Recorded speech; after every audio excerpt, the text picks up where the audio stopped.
but I can't read, I can't write, I can't spell, and most of the time I don't know my left from my right. Now here's the thing about me that's a secret that most people don't know. I'm borderline retarded, and I can't read. These books that you're recommending, Goethe, I would pick that up and I would be like, 10 minutes later, I'd be like, what's my favorite song? The ABCs? I think we're kind of getting off topic. Can you name 10 books? Keep going back to me. Can you? No, don't change. No. 10 books. You're changing the subject, actually. 10 books. You're changing the subject, okay, actually. 3 books. Okay. Well, the Game of Thrones series, not a book. Twilight I series. want the name It of is the a book. book. It is a book. Dress your age. Carrying a school bag on stage. What are you doing with a school bag on stage? You can't even read.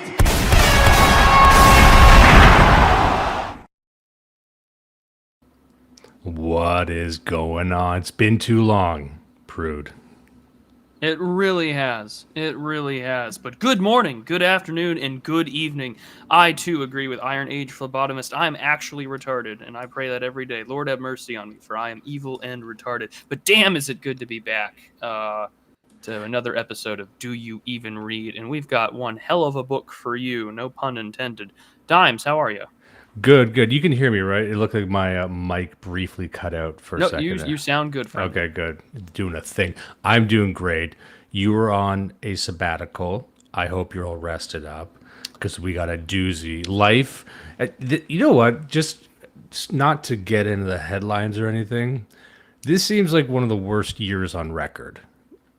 Just, I don't know, just a vibe in the air. I think this is a bad year. What do you think? It's been an interesting year. I live in the United States, so every year I suppose is interesting just by nature of being the unfortunate center of attention sometimes. But I don't know. It's been a good year for me. I hate to be chipper and happy right now, but I'm going to hold on to that high as long as humanly possible. From my you should cherish it.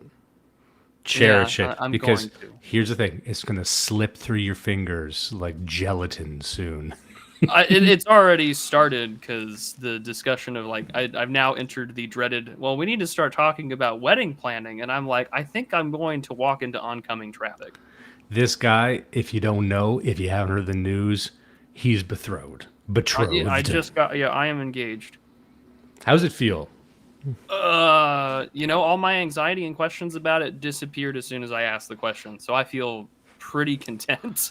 There's a momentum you get on, and it doesn't really stop until the wedding's over, and it reaches a fever pitch during the wedding. It's interesting.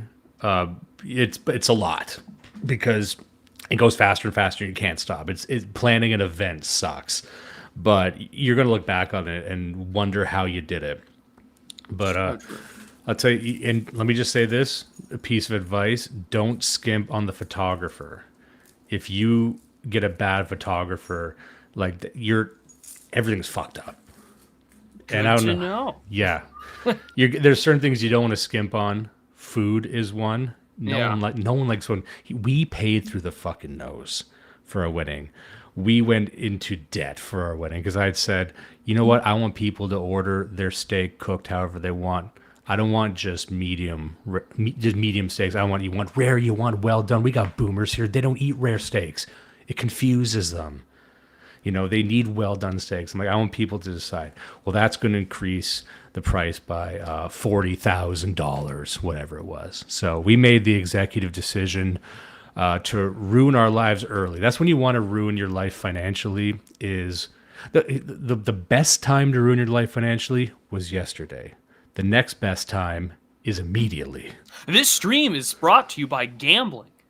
Here's the thing: I'm not a gambler. Neither am I. But I have such a romantic conceptualization of gambling. I'm right on the edge of getting into gambling.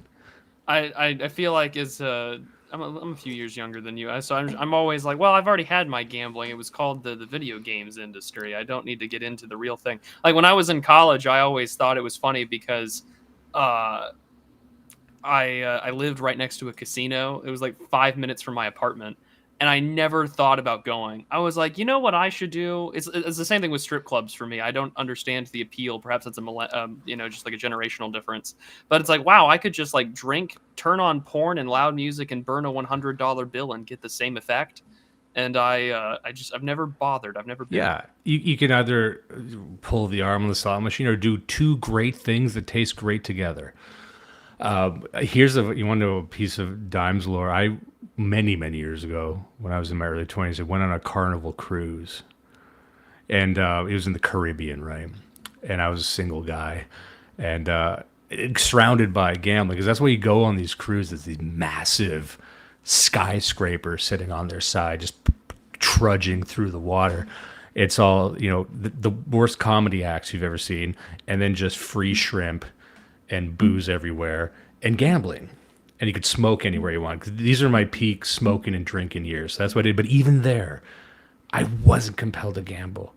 There was just something was missing in me. And maybe I'm trying to chase that part of me, that missing puzzle piece. I don't think I'm complete without like a good run of rock bottom.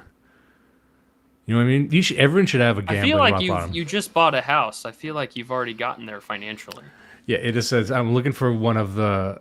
Like I've been Zoomers. catching up on all the Blood Satellite episodes, and I've been listening to you bitch about an invasive species plant. And I'm like, I think he's already there. It's Japanese knotweed, and I'm at war, and I'm not going to bring that to this show because I got another show. Have you for that. considered nuclear weapons? I have.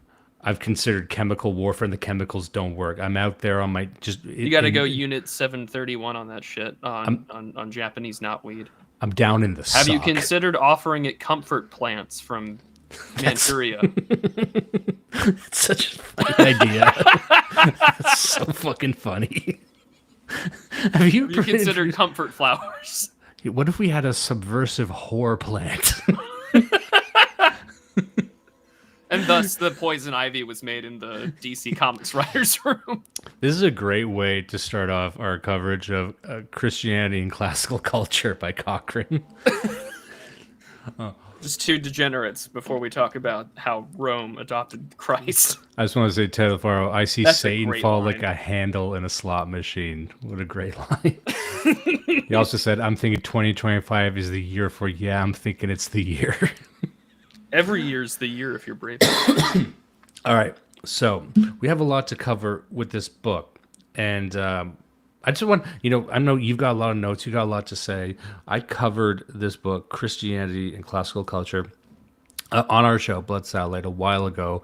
But we never really dove that deeply into it because it's a very long book and it's very rich in historical detail. And I wanted to really cover it with you because we might. I'm flattered. We're going to spend a couple episodes, certainly, because it's one of these books, and you encounter these books from time to time where every page you can spend 20 minutes on. And there's some really great ideas lurking there. And it's written. It's easier to read than to recite, I think. It's one of these books where I think you need to be solitarily sitting at it to read it. So I hope that when we pull it up or people are listening just to the audio, that they're going to understand some of the passages that we're saying. But there's some really profound ideas that shine through. And and it takes a pretty broad scope of Roman history. There's a lot packed in here. I just wanted to, maybe we could start with this. Your initial thoughts on the book.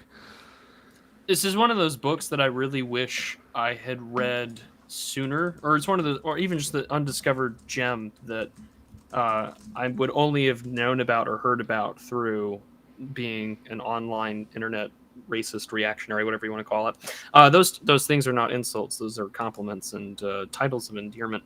So I really enjoyed it because it raises a particularly interesting question as to how the Roman world, and by extension, just sort of the Roman state, would come to adopt, and how Christianity would emerge from this often misconstrued, often called an atheist, often called a cannibal cult, into being part of the Roman state and the Roman state religion. Despite, this of course takes centuries, and you have Constantine, and then shortly after, a mix of family dramas and feuds and murder, Julian. But nevertheless, it's a really good book that I think covers. It's one of the few books I've read where Gibbon is focused more so on his actual historical writing rather than sort of the contemporary correction of Gibbon, where a lot of his thoughts are to blame Christianity.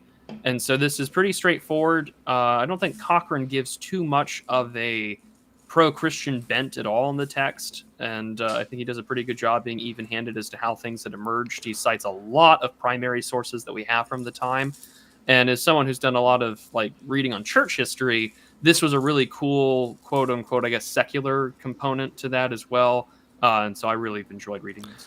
Yeah, you brought up a couple really great points there. And there's other writers who've discussed this period as well and describing the phenomenon of Christianity coming to dominate Rome and the rise of Christianity in the region. I know Rodney Stark, I've mentioned him before. He's a fairly popular author. He talks about this at length, but I find him and a lot of these other books really gloss over the details because Christianity seemed to win, one might say, over paganism. But I think that's the issue where people see it as a contest and that one was a victor and one was the loser.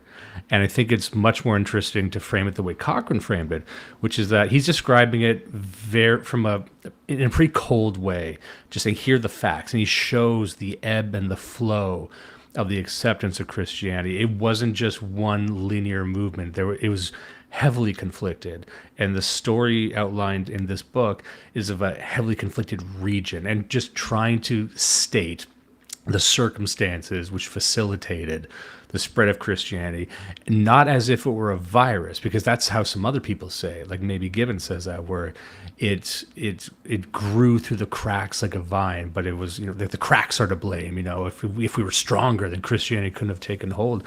Whereas I found Cochrane, this will be a really silly way to say it, but he described it as a mind revolution. I think that's the best way to look at it. Like, there was a reason why people did this. There's a reason why Christianity was attractive, especially when surrounded by other religions at the time, because as we'll get to in the book, the story of Rome at this time there was incursions from a great many religions and faiths from the East and from the fringes of the Roman Empire. It was a arguably multicultural place, and that was one of the reasons that the citizenry where they felt that the state was becoming degraded. So it's not like it was just one. It wasn't like a virus overtaking Rome. And so to see it explained like that, but also not necessarily from a pro-Christian perspective, it's just almost like the evolution of the mind. Anyway, does that make any sense? It does. So, for instance, a book that I would recommend if you're interested in some of this as well would be Rodney Stark's The Rise of Christianity, how the obscure marginal Jesus movement became the dominant religious force in the Western world in a few centuries.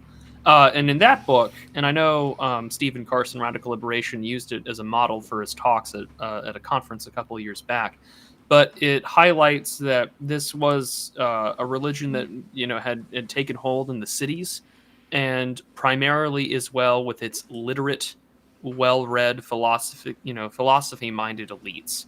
And I mean, Cochrane highlights this as well. And what makes Cochrane's text so interesting is that it sort of highlights that there's this crisis of meaning that emerges after the crisis of the 3rd century, and that you have these various other cults, beliefs, ideas, practices, and philosophies that sort of spurn out as the crisis of Rome being the eternal city in the mind of God being questioned by its pre-Christian peoples, and looking at philosophy and how does one find something salvific in a really shitty world.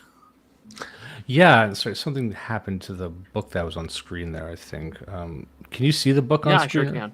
Okay, it's not showing for me. Anyway, you touched on something there, and I want to just say this in case I don't get to it later. But one thing when I'm explaining this book to people, what stood out to me was the story of the Roman citizen. You take the average Roman citizen, and they would have had, and I had a live stream not long ago with our mutual friend Christopher Sandbach and North Huger and my friend Forta Sachs. And it was about this concept of pagan Christian synthesis.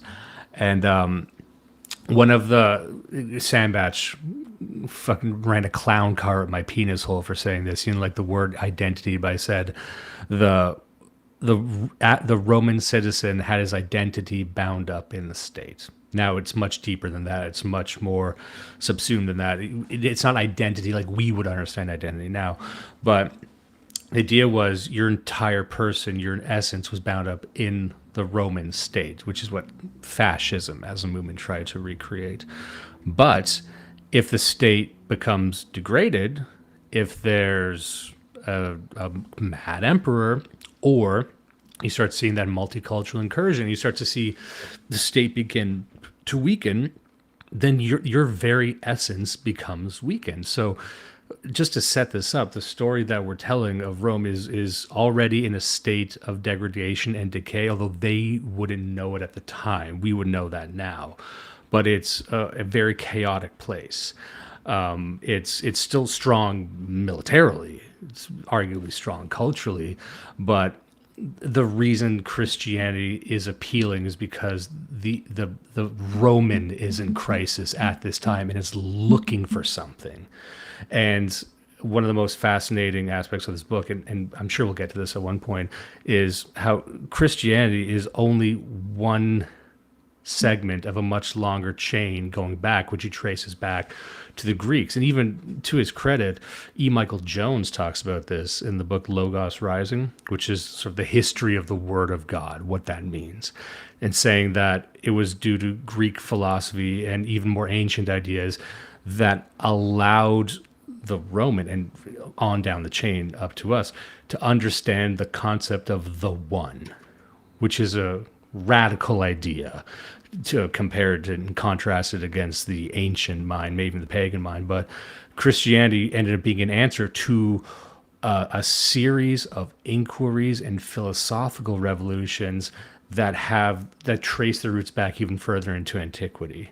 So it's not like everything was in stasis and then Christianity was uploaded and everything changed. It's like, no, there was this transformation going on that was a lot more gradual, and that's what I found really interesting. Yeah, the not to say it's just like this raw competition of ideas, but there's also, I don't know if you've covered it before with Judas, but I mean, like, even other books like about the bicameral mind, or just the philosophies that it existed at that time. And as things begin to evolve out of, external crises of identity and political as well as spiritual meaning, you have, as Rome continued to move eastward, and of course you had ongoing problems in the western part of the Roman Empire, you're exposed to all these different ideas. And, Rome kind of experiences this Orientalism. Not that there's a fascination with it, but that there is exposure to it that begins to infect thought. And then as the Roman provinces in the east begin to, have their growth and their sort of development civilizationally, like some of this really begins to take hold. And then, of course, you have trade. And as Rodney Stark points out in his book, you also have a Jewish diaspora that is simultaneously being preached to, attempted to be converted, and then also telling the Romans, hey, you got to kill these guys. So you get some very strange bedfellows, but also some interesting interactions of various ideas, not just Christianity or Judaism, but also Gnosticism, various teachings of Platonism, and then Manichaeanism. So there's a lot of stuff here that's Cochrane gets into, and a lot of, again, primary sources, which is just delightful. Yeah, if I could just tee it up with what's part of the book here that I really liked. It goes in the preface. He says, the theme of this work is the revolution in thought and action, which came about in thought through the impact of Christianity upon the Greco-Roman world. In this work, I ventured to defy the accepted convention and attempt a transition from the world of Augustus and Virgil to that of Theodosius and Augustine. The history of Greco-Roman Christianity revolves itself largely into a criticism of that undertaking and of the ideas upon which it rested, vis-a-vis that it was possible to attain a goal of permanent security, peace, and freedom through political action, especially through submission to the virtue and fortune of a political leader. This notion the Christians denounced with uniform vigor and consistency. And what they demanded was a radical revision of the first principles as the presupposition to an adequate cosmology and anthropology. And like I said, later in the book, he really gets into this a bit more, but he returns to it at various points where he says, the yearning they had was for a greater kingdom, or when confronted with this idea of something greater than the immediate materialism, or they found a conduit to the paranormal world that was stronger. It was simultaneously grander and more abstract, but also more literal. It was just better. It spoke to them. And this idea that you could inhabit or serve a kingdom that was larger than the kingdom that you were immediately serving was a very, innovative and interesting idea to people, especially when they're confronted in various ways by the decline of what they're seeing. And I think we still, if I can just go off in the weeds here, I still think we're searching for that. And this is what I was trying to get at in that live stream. And I don't know if I did, but, I think people, even with, I'm a Catholic, so people are yearning almost for something beyond what seemed to be the daily political pronouncements of the Catholic Church. They're yearning for it to speak to some higher ideal that has nothing to do with the Pope's comments on whether or not nationalism is mean. I'm probably not supposed to say that, but you know what I mean? So it's like I think across the board, even with devout Christians, there's this deep interest in accessing a higher level of this thing. What do you think about that? Yeah, and I think that's a good way to sort of tee up the beginning here when it comes to, pre-Christian Rome, that you have this identity that is wrapped up in a national narrative. And in the Romanatas chapter, you have, for me, it's page 32. I don't know about the text that you have on there. I have a 19... Actually, I have a 6th printing. I have a 2023 edition, so forgive me. But the quote, or I'll start here. Accordingly, for Virgil, the events which succeeded the year 30 BC attained enormous significance. It was not merely that, as he supposed with most of his contemporaries, the war to end war had been fought and won at Actium, nor yet, even as its enemies confessed, the Principate offered a way of escape from the violence, a political corruption, money power by which paralyzing the operation of law had destroyed all confidence in the authority of this Senate and its people. Deep and powerful as were these sentiments, the hatred of war, and the distrust of the Republican liberty were mere negations. To Virgil, however, the true significance of the Augustan settlement lay in its positive character. He saw it, indeed, as the ultimate expression of the political idea. As such, it meant the assertion on a fresh and irrefragable basis in terms it suited to enlarge the powers and responsibilities of the imperial city of the ancient ideal of civic peace. It meant the application of Roman methods of pacification as to Italy, so to the subject provinces. And just as, and in one case, those methods had served by evoking a sense of Italian nationality from which the peninsula had bled for centuries, so now were they offered as a remedy for the chronic evils of a harried and desperate world. It's not surprising, therefore, that notwithstanding the evident difference diffidence of a poet, the Aeneid was received eagerly by Augustus as a revelation of the deeper implications of his work. And thus, in bearing witness to the aims and methods of the Principate, Virgil provided inspiration and direction to the imperial program of reconstruction, thereby earning a position among the architects of empire hardly less significant than that of the Caesars themselves. This, however, was just the beginning of his influence. I think that's sort of an important thing to look at here is Augustus takes over and establishes, this sort of Pax Augustus in his reign, that you have Virgil. And here we have this great mythopoetic narrative emerge. I think the Aeneid is... as much as I love the Iliad and the Odyssey, I love the Aeneid more. And I love that it opens, in the same way. It's sort of, again, it's like poetry, it rhymes. It opens the same way, paying homage to the opening of the Iliad. And but it tells the mythical story of Rome and how it's founded. and that you have this idea there that now not just the Roman Empire, but also the Roman citizenry in the midst of this bloody and well-earned peace has something that it can cling on to, this larger than life tale of we the people, we as citizens of Rome, we as Romans are descendants of the ancients that came before us, that had came here after the Trojan War, and that Augustus sees it as for what it is, which is this greater revelation of his own plan. And I quite like that as we're trying to begin to conceptualize this Roman framework of identity, but also a spiritual sense of meaning and belonging. And I find that to be a really important way to look out here as we go on later throughout the book, because if we don't highlight where these greater narratives come from, this eternal city that is in the mind of God at all times, as others have noted, that, you also have these end of civil wars, these end of conflicts with other barbarian groups, and now we have this story that can sort of tell us who we are with pride after a long and bloodied peace had been achieved.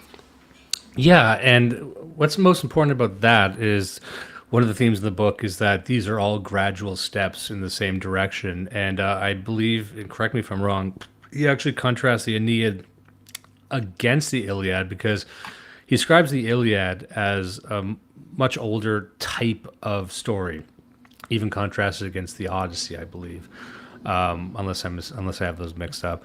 But in the Iliad, he was saying that you have the hero who's almost a slave to fate, and that was the experience of a lot of these pagans and these pagan stories, which is that you have these forces at work above you, and you're subject to fate. You're subject to these I guess you can call them divine forces, but they're not actually on your side.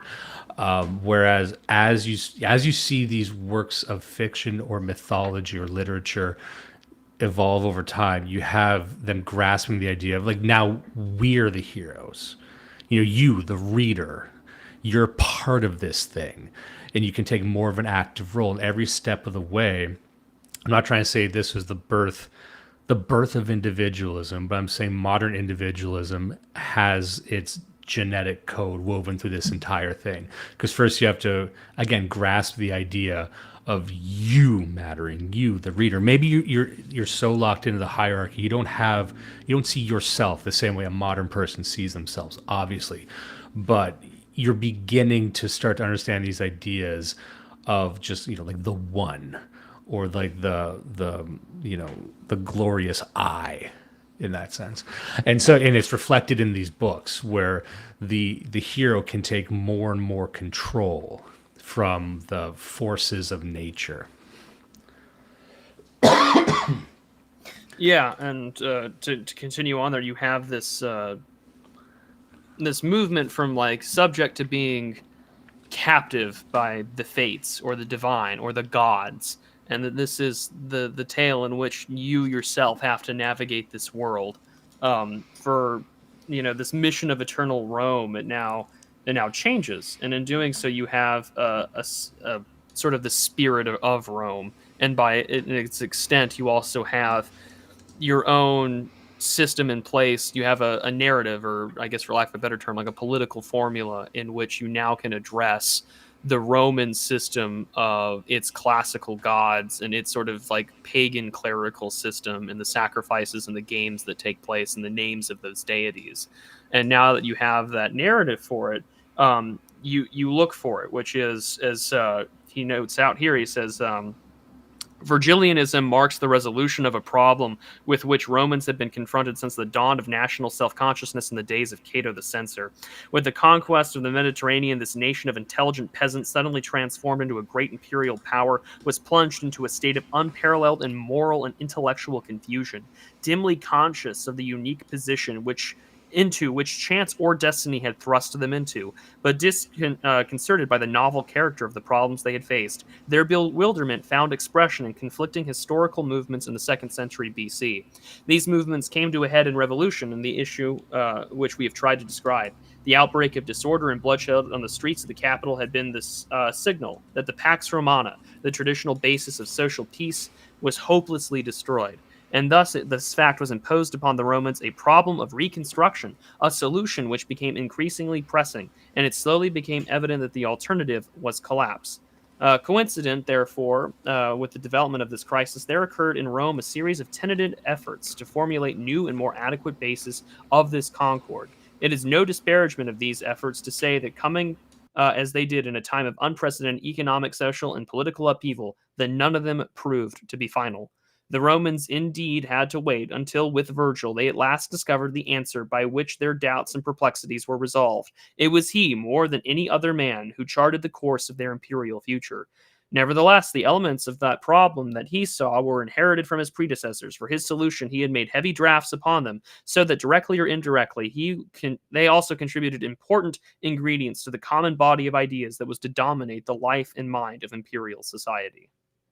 And again, like, this is where you're now, if taking the Mediterranean, we're now looking at soon everything else that's played out in Roman history. And now we have this narrative to go behind it. And now we can start to look at exposure to Mediterranean and, more importantly, Greek philosophy and its influence on the Roman state. Yeah, and that's, again, to return what we were saying at the start, what I love so much about this book is how granular it gets with these causes. Like, if you read these other books, Rodney Stark is a fine enough author, but I've never encountered a book that explains this transition and these flashpoints like this, because it lends the idea that, and I believe this to be true, every cataclysmic shift has a whole history of tremors leading up to it. And it fits, if you were to ask a Christian, hundreds of years ago, a few centuries ago, what happened in Rome, the emergence of Christianity was miraculous. There was mass baptisms. There was this mass enlightenment that just swept over everyone. And that's not the case, and it's less interesting that way, in my opinion. And some people will take the elite theory position, which is that, well, first what they did was they converted the elites, and you got Constantine, and then the people just followed because people are sheep. And I tend to, it's not like it was bottom up versus top down. That's a very, modern pyramidal way of thinking about it. It was actually hitting these different strata at different times. And like I said, there's ebbs and flows. There was massacres from the pagans against the Christians and vice versa. Every time you have a pagan and a Christian in the same discussion, they can both cite massacres against them committed in Rome, and they're both right, actually. And just to continue, building on setting the stage for Rome, I really like this segment here on page 2. It says, the Pantheon was crowded to the point of suffocation by a host of extraneous deities. Powerful court circles listened with attention to the ravings of Asiatic theosophists. Short-lived warlords flung up sporadically on all frontiers tried to evade their doom by drawing for support upon alien spiritual conceptions rooted in the life of the East. The crisis of the 3rd century was thus a crisis of despair. Disintegration resolved itself into chaos, and the bankruptcy of the Augustan system was finally exposed when the empire went into receivership at the hands of Constantine. With the overthrow of Carthage and the kingdoms of the Hellenized East, it presently became evident that the spirit which had served to create the empire contained no ingredient by which it might guard against its own excess. And I just want to highlight that part. I think there's a lot of relevancy to our whatever the current situation might be called. It presently became evident that the spirit which had served to create the empire contained no ingredient by which it might guard against its own excesses. In that transformation, we may perceive the genesis of divisive forces which were destined to shatter the foundations of public concord and lay the republic in ruins. Those forces found their supreme embodiment in Julius Caesar. So we're kind of hopping back and forth in the book too, but I think you can really put yourself in that position in this world by, really getting into the first section of this book. We don't need to spend a lot of time there, but I wanted to just establish it was the situation on the ground in Rome was not dissimilar to what our listeners may be experiencing now. I think that's fair to say. What do you think about that? Yeah, I would definitely agree. You have, on one hand, I find why I like this book so much is that it does go into the weeds so much, and it is very granular because including some of our guys, but I mean, in general, even sort of the more mainstream types like the Victor David Hansons of the world have made comparisons to Rome.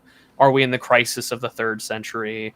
Are we late Republic? Are we late Empire? Are we dealing with, the Turks at the gates, or, are we about to deal with Alaric coming in, things like that? A lot of people make their comparisons, and I mean, there's so much of Roman history that can serve as pretty good parallel, or we try to make parallels onto it, because I think there is truth that inside every great civilization we all want to be Rome. And so which I mean there's truth to that. I mean, even the pre-schism church had maintained that in its councils. I think it's from the council in Chalcedon, and wherein like you have New Rome and Old Rome, and so the Patriarch of Constantinople has that first chair when it comes to dealing with meeting at the time the Patriarch of the West, now just known as just the Pope, and so you've got that going on. And even then, right, like then you have the Russian Empire, which calls itself the Third Rome, and there's I don't remember the author. There's a really good book on this issue of like the Roman identity, but like it's called Russia and the Universal Church, and the author's name escapes me.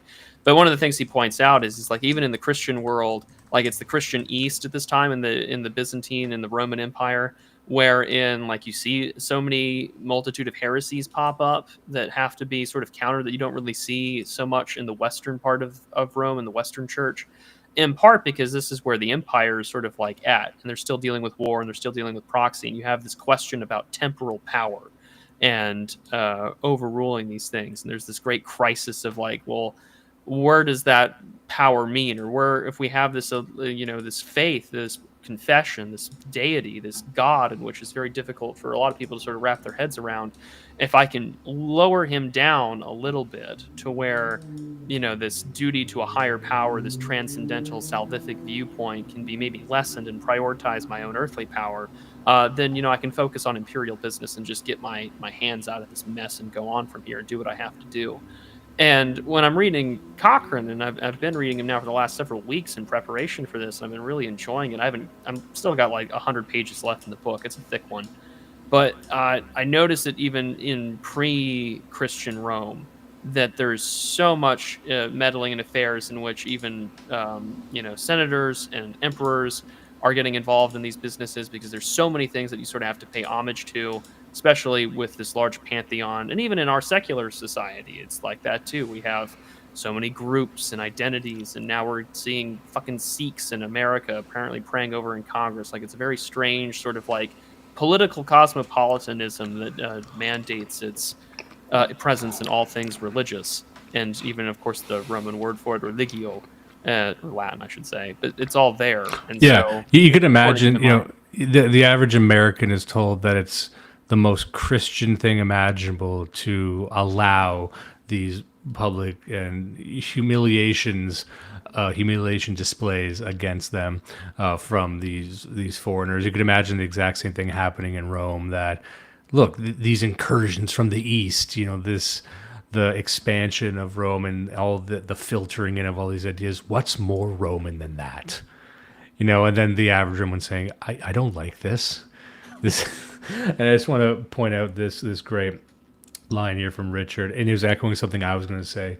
LARPing as Rome has a long-standing European tradition, and I would say, I don't think you count as white if you're not trying to recreate Rome.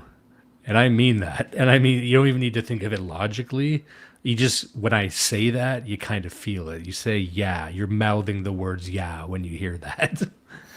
Yeah, a friend of mine had recently said, he says, really the best way to sort of look at like European and what we would call Western civilization is just like Rome and the North, i.e. like all Northern Europe and the parts that weren't yet really in the Roman Empire. He says, really, that's the way to conceptualize the West, because what does every civilization try to do after Rome as we know it in the West kind of falls, and it's just sort of the Byzantine Empire. But I mean, in the West, what is it? Well, it's everyone's trying to be the next Rome, the Holy Roman Empire. We're the new Rome. I mean, for us in the American founding, you read those Federalist Papers, we're not citing the Greeks, or I mean, we are, but I mean, we're looking at the Roman Republic. more than anything. The Roman, Greek, and Swiss republics. I'll And take it once. We're all trying to be Romans, buddy. I'll take it one step further. I'm going to splash around in the retard puddle for a second. I think we're doing it wrong. I think the less you know about Rome, the better. I think if you know nothing about Rome and you still want to recreate Rome, that's peak white guy. Maybe you watch Gladiator, and that's about it, and that's enough. That's the essence. That's the blood memory. Us, you and me, we're getting in the fucking thick of it.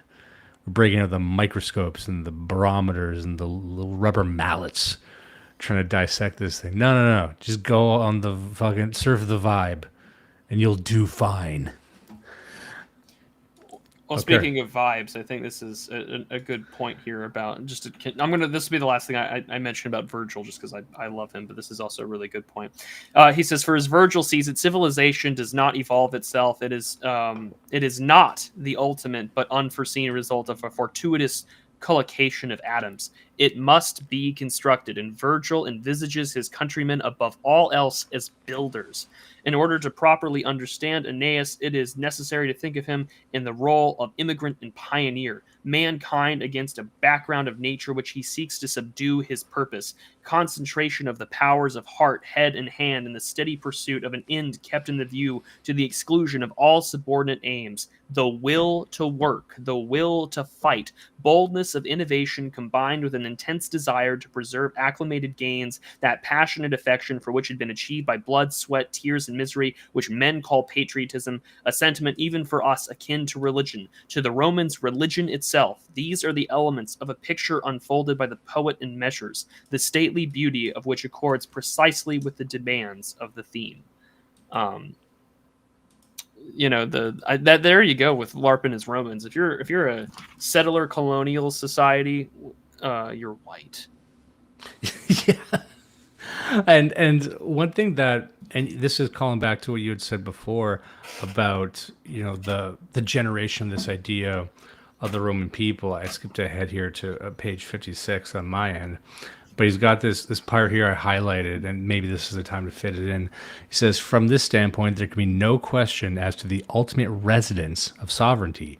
It is and must remain with the populist or organized community whose primacy is thus theoretically secure and final. This community is the generative source both of imperium and dominium. The former, the principle of the public order, the latter, that of private right. But in contradiction from dominium, imperium is non-hereditary, and so far from conferring any title to ownership, it exists in order to protect its owners and its titles.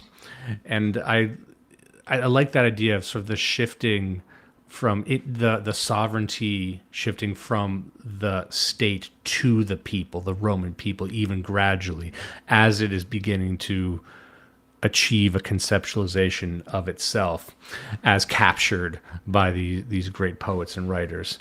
And it continues on here on page 72. Let me just pull this up here. Go for it.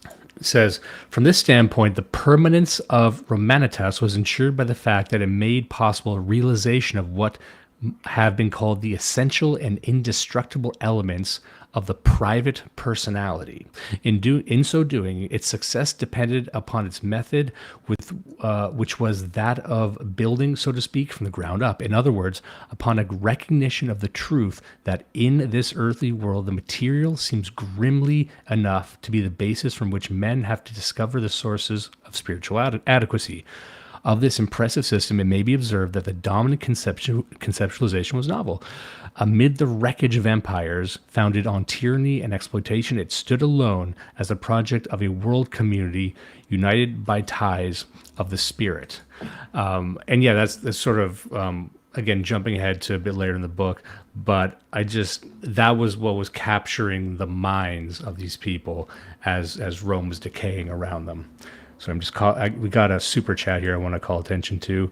$20 from Death by Cognitive Dissonance. He says, half for Prude's wedding. Congrats, man. Oh, thank you. The other half is for Dimes' issue.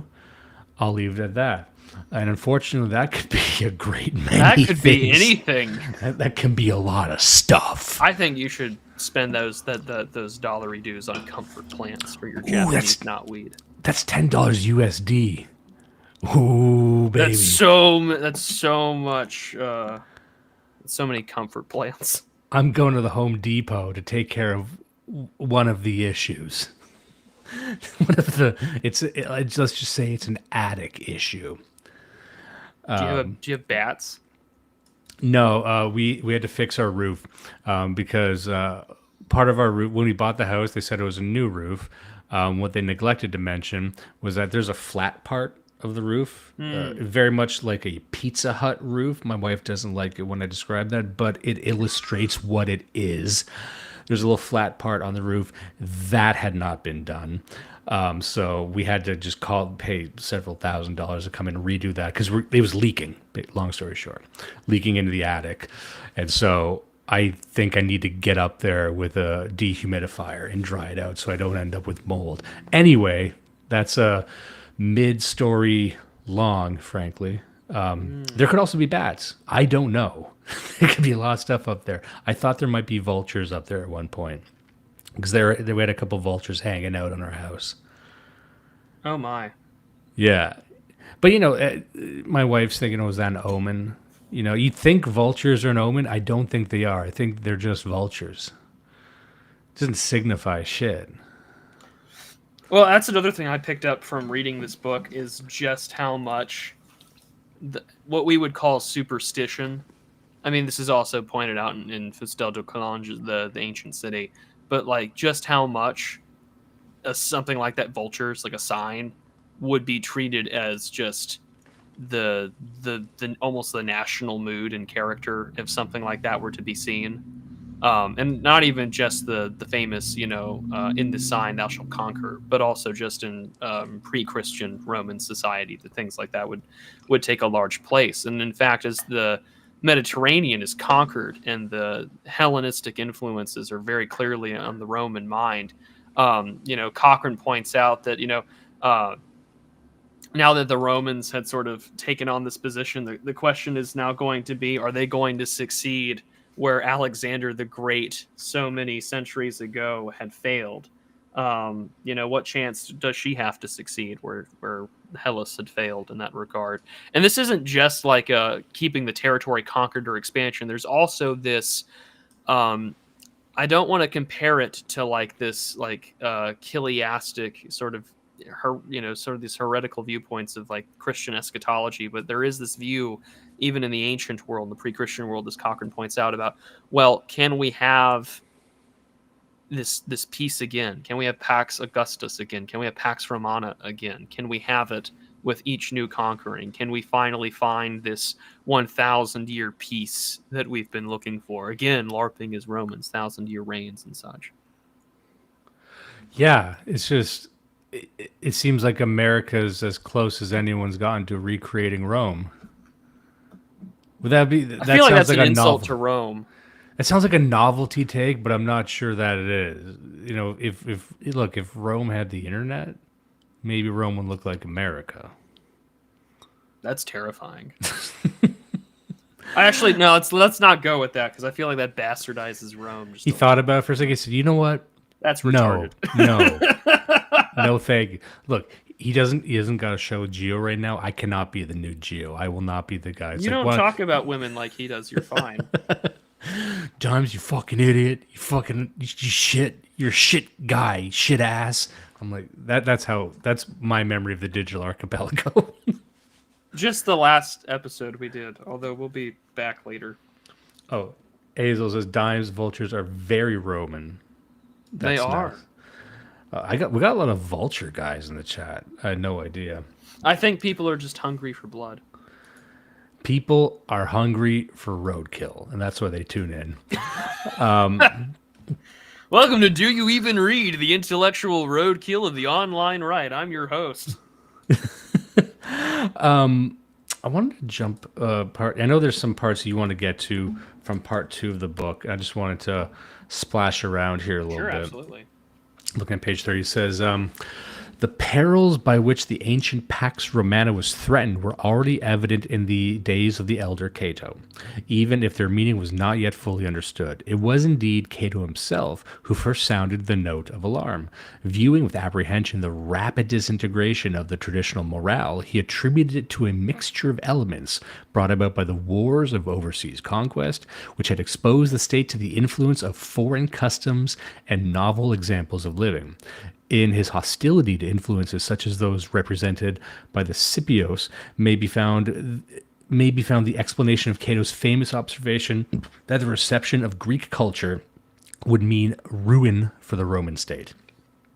By thus endorsing doctrines which undermine the very being of the Commonwealth, Aristotle revealed the inadequacy of the philosophic naturalism to provide an effective sanction for the claims of civic freedom and equality. And it sounds like I'm just kind of repeating myself here, but I just wanted to give an approximate timeline of how the decay of Rome was occurring at that time. And I just wanted to jump ahead one more time just to build on that, page 75 here. I wonder what part of the book this is. Roma Eterna. It says, Greek literature reveals many varieties of excellence, and it points to many alternative ways in which it may find expression. In this, it no doubt faithfully portrays one of the most remarkable aspects of Greek genius, the Faustian curiosity, which helped make their civilization progressive, in fact, even if the Greeks themselves did not succeed in formulating an intelligible theory of progress. But notwithstanding the diversity of its findings, Hellenism maintained throughout a consistent attitude in seeking to view its problem objectively and looking to nature for the answer. And from this standpoint, one ideal at least appeared to be excluded as beyond the reach of humanity. This was that of the Cyclopean, i.e. the absolute individual self-sufficiency. Aristotle no doubt records the general verdict of Greek experience when he declares that he who can do without society is either a beast or a god. This was to give a profoundly significant turn to the spiritual history of Hellas. It was, in fact, to enunciate for the first time what we have ventured to call the classical idea of the Commonwealth. And so even the idea of the modern Commonwealth traces its roots back to that and the importance of society and existing in society. I'm just reading the comments here. Oh, got one, Donald Trump Gaming. America is 100% the closest replication of Rome, for better and for worse. Sounds like it's 2 against 1, Prude. That's fine. On the point there, though, about sort of the Greek influence and sort of what's going to have there. In this connection, there's no more of an important witness than Palibius, who lived for many years as a hostage in intimate association with Scipio Aemilianus, one of the greatest contemporary exponents of Roman virtue, and one of the earliest countrymen to Hellenize. Palibius was thus in a position to observe firsthand some of the remarkable feats of Roman arms and diplomacy in the 50 years of uninterrupted triumph, in which the sovereign people laid the whole Mediterranean at their feet. In particular, he was present with Scipio at the final siege and destruction of Carthage. The city for centuries had successfully disputed Hellas' control of the West, until in the hour pregnant with fate, the Romans challenged and overthrew her monopoly of sea power. Polybius' theme is the Imperium Romanum in expansion, and on it he sets the seal of Greek approval when he declares it to be the result, not of chance, but of manifest destiny, working through the agency of her chosen people.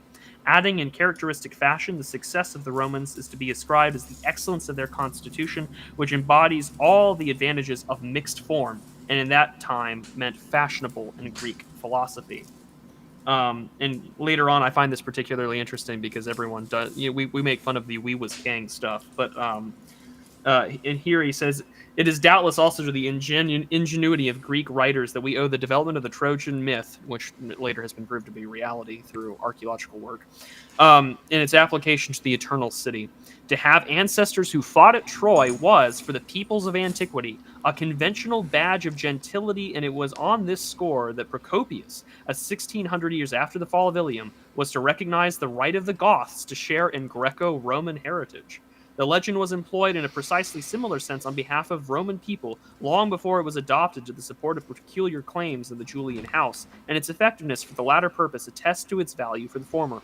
It is accepted form, however, that the Trojan story involved the serious drawback of portraying Romans as descendants of the, quote, national enemy, and it remained for a Greek of the Augustan age by an ingenious manipulation of surviving evidence to demonstrate, however this might be, that the constitution of Rome was thoroughly Greek, and indeed, outside of Hellas, she was the most Hellenic of cities. And it may be admitted that he was right in spirit, but not if in fact. So completely had the Romans by this time accepted this interpretation which Hellas had placed upon their history. I remember when I was reading this book, The History of the Kings of Britain. I don't know if anyone else has read that. It's a fascinating book. It's some people would say it's mythologized. I take it as fact because it tells the story of how the founding of Britain and the Romans had to basically clear the island of giants and other mythological creatures. And I'm like, yeah, that probably happened. But the story was that, It's all real. yeah, the accepted story of the creation of Rome was inexorably linked to the Greeks, and it was founded by the survivors of Troy. So I just assumed everyone thought that. I didn't know that was contested. But also I think Britain was full of giants and now it ain't. So well, it's like when I read stories from antiquity, both Christian and pre-Christian, I'm like, no, these things probably almost for sure happened, and I don't really care what anyone tells me otherwise. Giants are real. Yes, St. Patrick got rid of all the snakes in Ireland, and all these other things definitely took place. You're telling me that we encountered these strange creatures that, walk in the night. Yeah, that's probably true. Vampires are probably real. Like, why not? History would be boring otherwise. Yeah. And also, I've been around the world with conspiracy theories and cryptids and everything. And I really just came out the other side thinking most of the stuff about Atlantis is true. Maybe not the deviant art, portrayals of it with, floating pyramids and stuff. But all that, the older the conspiracy theory is, the more true it probably is. All this stuff about dragons, sure. I don't even know why that would be conspiracy theory. But that gets grouped in with that, any of that heady stuff. I'm like, no. If what you would call a conspiracy theory is older than 50 years old, it's probably true. Any of the new stuff, probably not. That's just people who don't know how to look at photographs. That's like the Tartaria stuff, and people not know. The conspiracy theory that's most popular now is that when the colonists arrived in America, that the White House was just there, fully built, and we said, "Wow, there's all this stuff. All the stuff's here." They went to Manhattan, and it was just covered in skyscrapers. No joke. That's what they fucking think. It's just, look at this. Wow. We should bring more people here. There's streetcars. Fucking assholes. Look, I love a good asshole conspiracy. Yeah, then the Indians weren't even there. You know what I mean? It's like, no, the Indians were they're underground, and they came up at night. And then they came up and greeted us and said, "Hey, Ahoya, we got a casino underground." Yeah, it's all. That wasn't even there. We just found a bunch of books that talked about white people and Indians. Imagine white people showed up and there's just books written about them in these libraries that were already fucking there. I would love to live in the world where just, one of the greatest moments in interviewing history. I saw this. I don't know if you ever watched the Adam Friedland show. I do not. But he's one of the world's most medium Jews. But he was interviewing Chet Hanks, and in his just perfect style, he's leaning back. Chet Hanks, Tom Hanks' son, he's a rapper. He coined White Boy Summer, I'm pretty sure. And Adam Friedland just leans back and says, "So do you believe any dumb shit?" I think about that all the time. I think that's how we should start every episode from now on. Like, whatever book you reading any dumb shit? Yeah, hey, so you believe any dumb shit? And I ask myself that. I'm like, you know what? Yeah, I do. I can't even explain it. But yeah, I believe that we just showed up in Brooklyn. There was already record stores. There's already fucking a Subway that everyone hates here. Oh man. man, that would be a fun one. I'm now thinking about that. I'm gonna come up with so many dumb stories now. It'll be great. I'm just gonna skip it here. Here's another part I like. I just like the idea that like the Dutch settle Brooklyn and there's already like a Jewish borough there. There's already like there's already a Jewish deli when the Dutch settle. I love that they get there. There's already all this Jewish stuff in New York. There's not even Jews there yet. To get to America, there's already a fucking Chinese food restaurant. Oh man. Oh, I'm having too much fun. I gotta make myself dumb as hell to really like argue about that at Thanksgiving dinner. You haven't heard enough. Like, I would love to find more Reddit posts about like a Tartaria guy comes to meet the parents, because you know he doesn't talk about anything else. You know, I feel like he probably keeps it really close to his chest. And then, like, you know, his father-in-law is like a history buff, and he's just like, yeah. And then the British burned down the White House, and he starts to cry because it's like a 2,000-year-old artifact to him. It's funny. He's like, oh yeah, so your dad believes a bunch of Zog stuff, right? It's like, what does this have to do with Zog? This isn't like a Zog. This doesn't fit. You can't just say this is. Yeah, Peter Minuit goes to New Amsterdam, and he's just like, why is all these Jewish? We have a serious problem with all this Jewish deli stuff here. There's no Jews. Can you imagine the Dutch people arrive and they're in New York, and it's like, what's a Holocaust museum?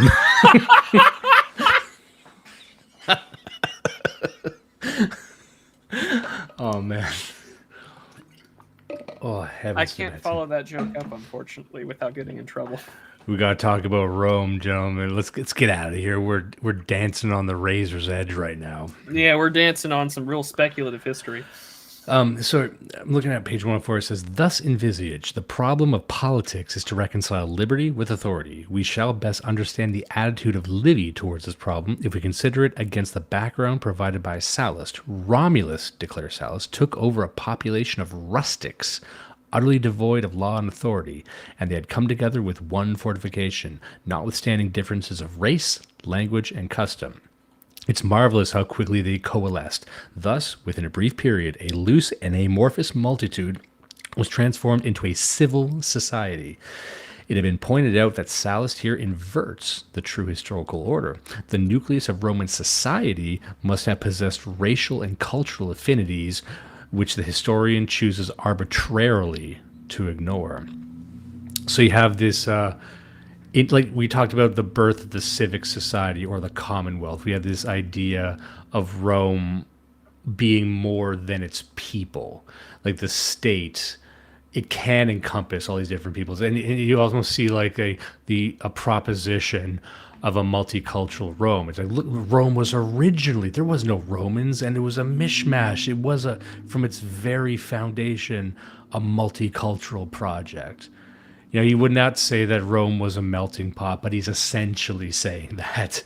But of course we would know now and then that the people who founded Rome must have already been coalesced as one race or one ethnicity or one tribe or something similar to that. But even back then you have them beginning to distance themselves from that, which I just thought was very interesting. Well, and also too, like you have this idea of the Roman Imperium being given a narrative, both built off of these sort of like the Hellenistic influences of, say, like Aristotelian and Platonic philosophies on politics, but also you have, of course, going back to Virgil, like, you know, in terms of the like what this means for the classical order, like what is the role that Caesar plays? Well, he points out that Caesarism is the logos of the classical or political order for Rome, and he references, of course, you know, back to Virgil the Aeneid. It's I think it's like book 6, if I'm remembering correctly. He says, you know, it says, "You, Roman, remember the rule of the peoples with your authority."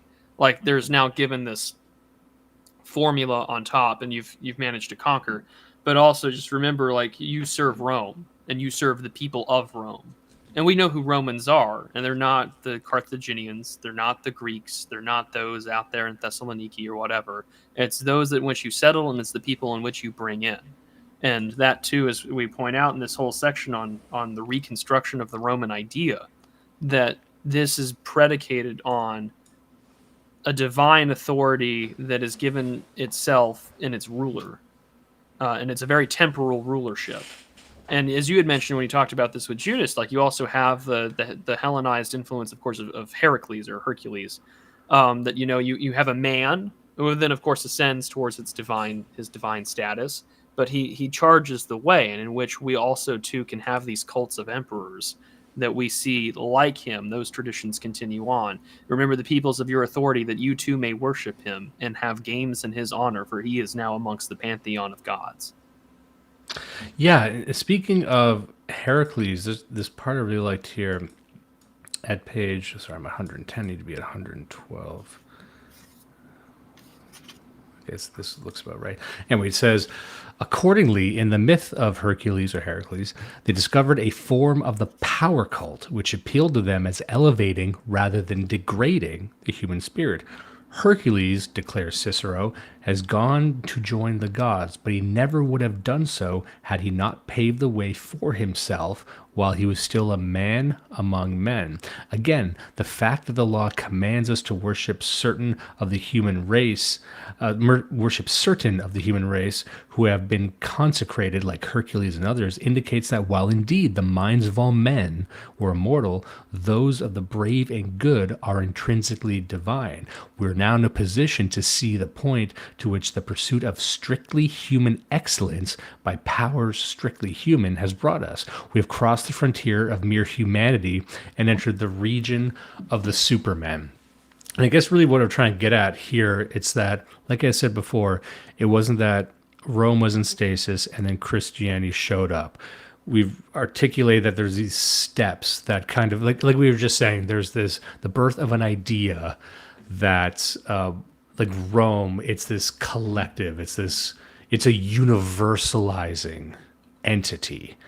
Even though we understand that it is grown like a great tree from a seed of a very distinct people, it achieves a conceptualization of itself as something greater than just one people. And that could be a consequence of empire, or that could be the consequence of any system that grows through conquest. Because the fact of the matter is, unless you're just committing wholesale genocide constantly, you need to figure out how to integrate these peoples as you are growing and conquering. And what is the point of this state apparatus if not to grow? So it seems to be inevitable from Rome until present day that as you integrate all these peoples, the system itself must separate from its founding stock. And I'm not saying that's good or bad. That just seems to be what happens. I might even think that's bad, but it seems to be a consequence of a highly advanced system.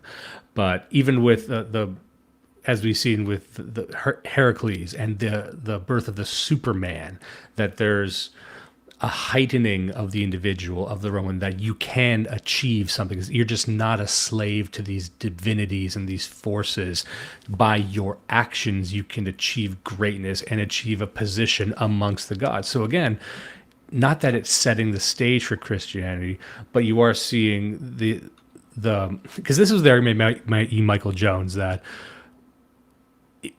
for the humanity, or the European, but let's just say humanity, to grasp the idea of God, an idea as big as God, such an insanely complex idea, it had to be taught Greek philosophy. It would make no sense that God would reveal himself to a more ancient people. They didn't have the processes or the mental tools to understand this idea. So it had to be a gradual, I hate to use the word evolution, but a process of learning how to learn big ideas and how to process big ideas. And only then, and this is what he says in the book, can God reveal himself to a people who are equipped to at least see the shape of it. So that's really what he's trying to say in this book, that these gradual steps of introducing like the idea of the commonwealth, the idea of the individual, what can the individual achieve, but the individual, and what is the role of the individual in this system? And then he begins to separate from the system. But how can this individual, this group, be separate from the system. His essence is bound up inside of it. But you cannot facilitate that sort of break without all these other philosophical and theological steps leading up to it. Yeah, and building off of that from Gaius Sallustius Crispus, I'm sure I'm butchering it, 86 to 35 BC. Yeah, he mentions this also about sort of the Roman authority and what we understand as sort of just the Roman idea of like our own sort of Superman, is that, quote, Romulus, declares Sallust, took over a population of rustics utterly devoid of law and authority. After they had come together within one fortification, notwithstanding differences of race, language, and custom, it is marvelous how quickly they coalesced. Thus, within a brief period, a loose and amorphous multitude was transformed into a civil society. And it had been pointed out that Sallust here inverts the true historical order. The nucleus of Roman society, the gentes, out of which it was formed, must have possessed some racial and cultural affinities, which the historian chooses arbitrarily to ignore, probably for multicultural reasons. Yeah, that's what I was saying before. Yeah, the inversion itself is significant. It serves to emphasize his conviction that states do not grow. They are designed, manufactured, often, as was conspicuously the case with Rome, out of such an unpromising material as was assembled out of the so-called Asylum of Romulus. That is, for the purpose of what is required, it is a catalyst, potent enough to transmute this material into the elements of a body politic. According to its presupposes, it presupposes a conscious and deliberate act of statecraft, an act so stupendous that its nature and consequences would be impossible without being endowed with transcendent wisdom and strength, and in the words of Aristotle, surpassing excellence, goodness of a heroic or divine order, or as Cicero puts it, a degree of right reason and constancy which must be deemed superhuman or attributed to a god. So yeah, I just think that that's an important. You have that what I would call like that Orientalization from like the Hellenistic world, and I'm kind of cribbing from McLuhan there about Orientalism, but it's all present in the ability to determine these influences now about the order and then the impact that the divine has and what brings it out of here. And so like the Roman virtue then kind of has to encounter this new thing that begins to emerge. Because, who would have guessed that, someone gets executed to avoid a race riot. And then 3 days later, the world as we know it changes. Oh, Hazel makes a good point here. Doesn't de Maistre talk about something like this? Something like laws aren't written into being unless they are already in effect. I would say that is how traditionally they were done. And I know Adrian Hastings makes this point in, I believe it's Construction of a Nation or Construction of Nationhood. It's a great book about how you create a nation, basically. He mentions that in his essay on the generative principle of political constitutions. Yeah. It's it's an idea that seems obvious when you hear it, but any sort of Magna Carta, any constitution, the way it used to work is that this was just codifying what was already in practice. Whereas in the modern era, we devise laws and then subject the people to them. The idea that you would need to learn a new law is a product of our historical period. It wouldn't even make sense to these people at the time. Like the state could just make a random law and to as if it were to just guide your behavior against your will. Otherwise, and you hear all these great stories from across time about how, dueling was a lot more conventional, and we should bring that back. Yeah, it went without saying. Like it wouldn't make sense for like. How could they just take their guns away? It's part of you, right? That would immediately trigger a violent revolution if that was being encroached upon. Anyway, and I wanted to just jump ahead here to page 129. Says, our concern is rather with a vicious ideology and with the disastrous consequences of its acceptance by those who were invested with the purple, which means the emperorship. This we have already tried to describe as the classical ideology of power. We have observed how this ideology, erected upon the complementary concepts of virtue and fortune, had attained its apotheosis in Rome in the person of Augustus. Upon his successors, it imposed a nemesis from which there could be no escape. We may thus see Tiberius begging the Senate to remember that he was but a man, discharging the duties of a man, and hoping for nothing but a reputation worthy of his ancestors, yet obliged to accept in the name of him and his mother the veneration due to an earthly providence. I just want to skip ahead here also to 143. It sounds like I'm just trying to read a lot here, but there is quite a bit to cover, and I want to make sure that people get some of these finer points. By the way, I just want to read a couple of comments here before I do. Sure. Yeah, Sex Freakman says, yeah, people write laws when people's hearts no longer accept them by default is the idea. This is true. And also, Old World Exploration is a mud flood channel. It's funny to hear the free power stories. Want to call attention to that mud flood stuff. Also, Big Toe 88 says C.S. Lewis sees Neoplatonism as a response to Christianity's superior worldview. Do you know anything about that? There's a long history of various Neoplatonist groups and organizations that certainly tried to overthrow the Christian church during the Byzantine period. So, I mean, the two have definitely interacted and have debated throughout the centuries and well over 1,000 years. I'm not really surprised that Lewis would write something like that. I mean, Neoplatonism definitely gets mentioned in here. Both as a response, but also as a political and philosophical influence on, non-Christian forces and body politics inside a Christianized Rome over the course of the centuries. All right, just to read the part I was saying here on 150. There can be little doubt that the term philosophy was apprehended in a singularly narrow and attenuated state. Already by virtue of the Socratic tradition limited to the study of mankind, its connotation was further restricted through the unqualified acceptance by Cicero of the attitude and outlook of the Greek idealists.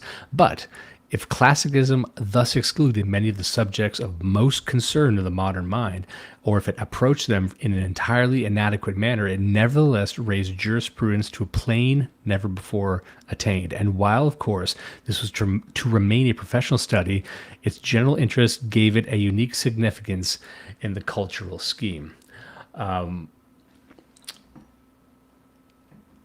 Sorry, I'm just trying to read here. I was going to read another part, but I didn't want to do that. I wanted you had said you wanted to focus on the second part of the book in the Constantinian era. I did, in part just because this is stuff I've done more reading on outside of just this book. In part because you notice what's the word I'm looking for? And now my train of thought just lost me. No, but in part because I think I like reading this book so far, because what I started doing when I got to the second section, when we started looking at the Constantinian age, because there's a huge jump. So, for instance, the last chapter in the Reconstruction section, because this book is brought into 3 parts. Very little of Christianity gets mentioned in the first section until perhaps maybe the last couple of pages. So, you have the Roman historian Plutarch, and he starts beginning to have his influence on the Greeks, or the Greek influence on him. And you begin to sort of taking a look at this like very large supreme oneness, a oneness of deity, the genesis and composition of the cosmos. There is a God of all things. So, he says this Plutarchian transcendentalism begins widening the gap between God and the universe, the intelligible and the sensible worlds, and then seeks to bridge it by invoking the notion of demons as intermediaries between the two. By so doing, it suggested dangerous possibilities by which were fully exploited by Plutarch's successors in the Platonic tradition.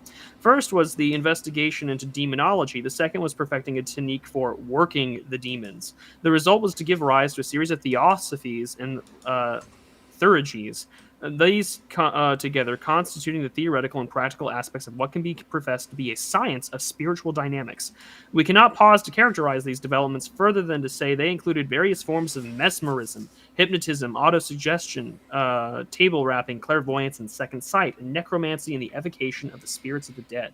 Such tendencies were not merely to be endorsed, but were actually promoted by Palibius, Porphyry, and others during the 2nd and 3rd centuries. We have no wish to build up the case against classicism by dwelling necessarily on these weaker and darker manifestations of the classical spirit. Accordingly, we'll content ourselves to observing that by the generally deplorable character of intellectual leadership during this period, there was at least one brilliant exception, and that is to be found in the work of Plotinus.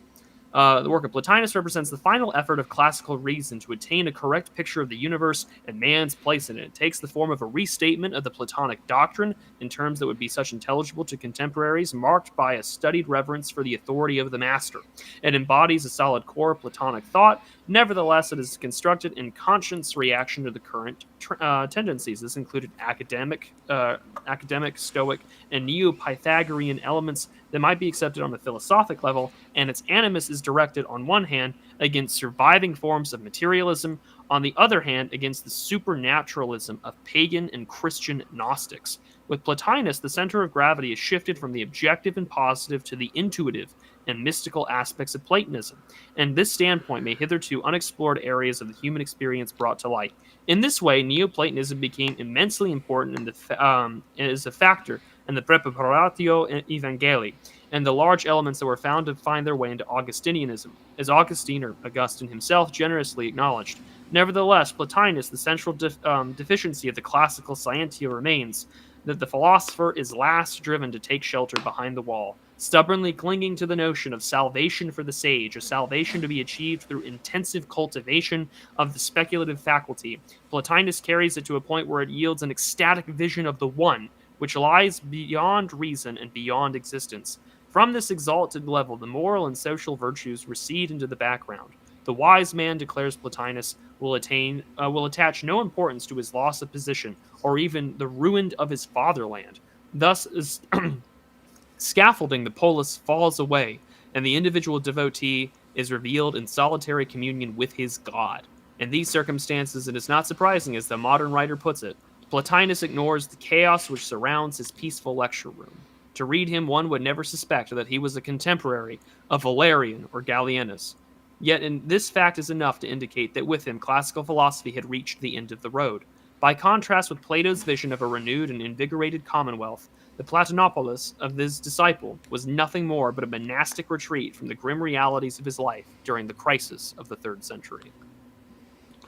Yeah, you touched on monasticism there, and I was thinking about this book earlier as I was driving, and one point he makes in the book, I'm going to summarize here because I don't have the lines in front of me, but the idea of total faith was another one of those interesting ideas. It merely like a faith that declares itself but doesn't feel as if it needs to prove itself. And what's interesting is the way he describes Hellenism and paganism. It's in the segments and the passages we were just reading. It almost it sounds like it's a bit more scientific. And I know that's counterintuitive to what people understand about paganism. They think it's just superstition and it's based on ignorance. And my reading of it was quite the opposite. It was very naturalistic, and it demanded a careful understanding of the natural world. And that had reached his limit. And really, there's this book that we had covered on the show, and I always keep bringing up. It's called Sex and Culture by J.D. Unwin. I think I might have even mentioned it on something we were on not long ago. I can't remember. But without getting too deep into that, he was the thesis of the book, rather, is that there's a direct correlation between monogamy and sexual chastity and the level of advancement of a civilization in the form of a tribe. And he studies tribes from across the world in Papua New Guinea, in Africa, South America, Indian tribes elsewhere. It's an anthropological study. And one thing he notices, and there's 3 levels, and one thing he notices is that at the base level, and these are tribes with almost no community, No respect for the dead, because that's one marker of an advanced civilization. The more advanced you are, the more respect you have for the dead, the more you believe the dead are in some way communing with you, and you take care of them, and you build grave sites for them. Whereas at the base level, dead level conception is what he calls it. You basically just chuck them to the vultures and don't give a shit anymore, right? But one commonality he found between all the tribes was, how do they begin to understand the paranormal? Because at every level, down to the most savage tribes, they understand there's a paranormal world. There's a world they can't see that does things. And at a base level, they don't really have a lot of ways to commune with it. It's only after you graduate to a higher level of civilization that you do things like build temples and have rituals to try and earn the favor of the gods. And that's where you get medicine men and things like that. But one thing he had noticed early on is that how they denote a supernatural area. And you would really need to speak with these tribes and understand their language to understand what they say. You can't translate some of these ideas. But for something to be supernatural to them, it must be just peculiar.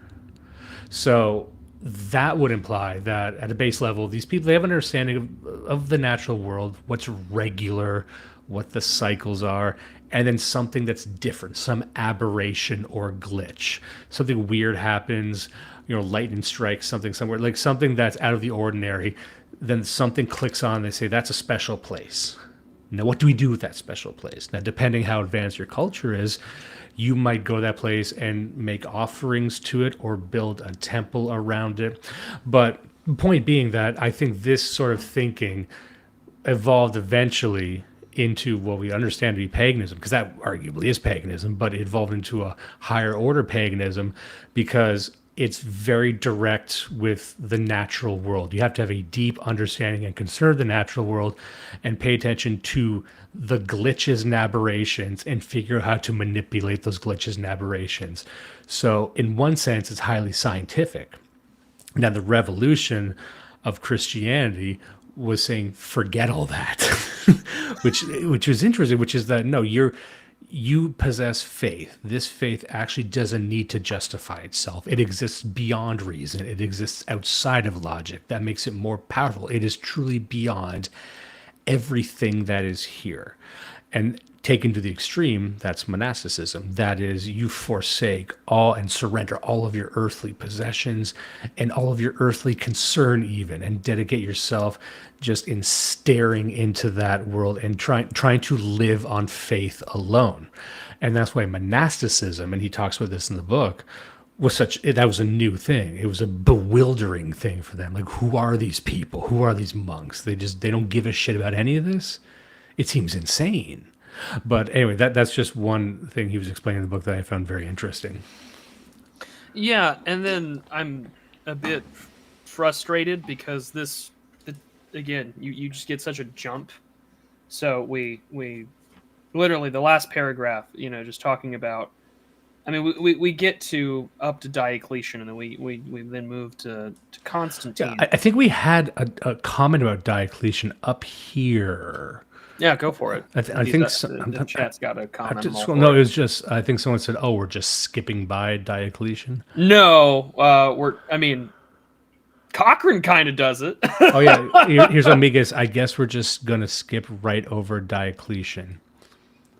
Cochrane kind of does. Yeah. What do you think that's about? I think if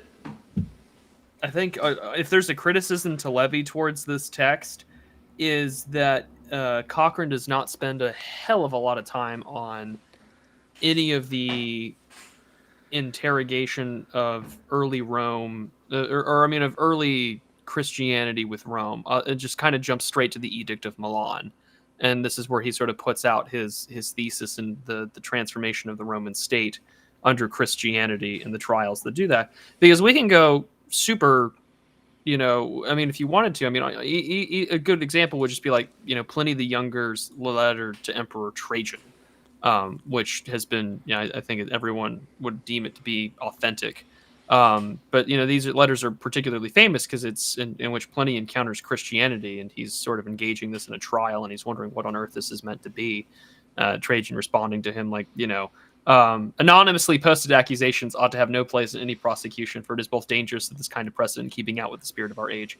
But it's the same thing that kind of corroborates a lot of early Christian hagiographies. Like, they would just test you by, well, are you willing to curse Christ, and are you willing to burn incense and prayers to an idol or an image to the emperor's own visage?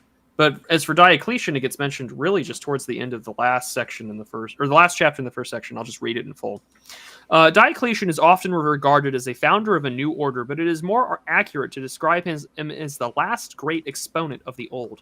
The elements of his policy, already foreshadowed by previous princes, were drawn in the main experience of the 3rd century. It thus included the Sacred College, the new capitals, administration, by which rescript addressed directly to the civil and military hierarchies without even the formality of endorsement by the imperial senate. It included also an elaborate organization which made the empire, in all but perhaps its techniques, the prototype of the fully fledged modern corporative state. Under this imperial drill sergeant, the empire as a whole was treated as a vast armed camp, its civilian population as camp followers. The spirit of the administration is perhaps best illustrated by the language it used in the preamble of its edict on prices. In the rambling and diffuse sentences, the emperor launches into a violent attack upon the rascality and the greed of profiteers, repudiating the optimistic doctrine of a self-regulating imperial economy. He proposes coercion as the only effective means of equating supply with demand. This he advocates on the ground of a common good to be identified with the claims of the military and the necessities of the poor. He includes imposing a scale on maximum prices upon an immense list of goods and services, ranging from the scavenger to that of the schoolmaster, the schedule to which be applicable without qualification in all provinces, and the penalty for infringement, whether by buying, selling, or withholding from market the commodities named being death. Thus, the freedom of contract was displaced in favor of another freedom, vis-a-vis the freedom of the poor to live. In this way, as well by measures of taxation contrived to support official hierarchies, the former paradise of the bourgeoisie was converted into a veritable hell on earth. As Lactantius put it graphically, it was equally expensive to live as it was to die.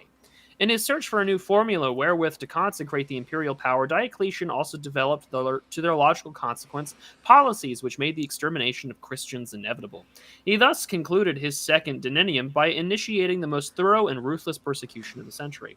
Nevertheless, the emperor lived to see the inefficiency of his methods and conclusively demonstrated for, with his abdication in 305, the Sacred College, which was the crown and apex of his administrative system, dissolved into discordant and warring factions, and 6 years later the edicts of persecution were suddenly revoked.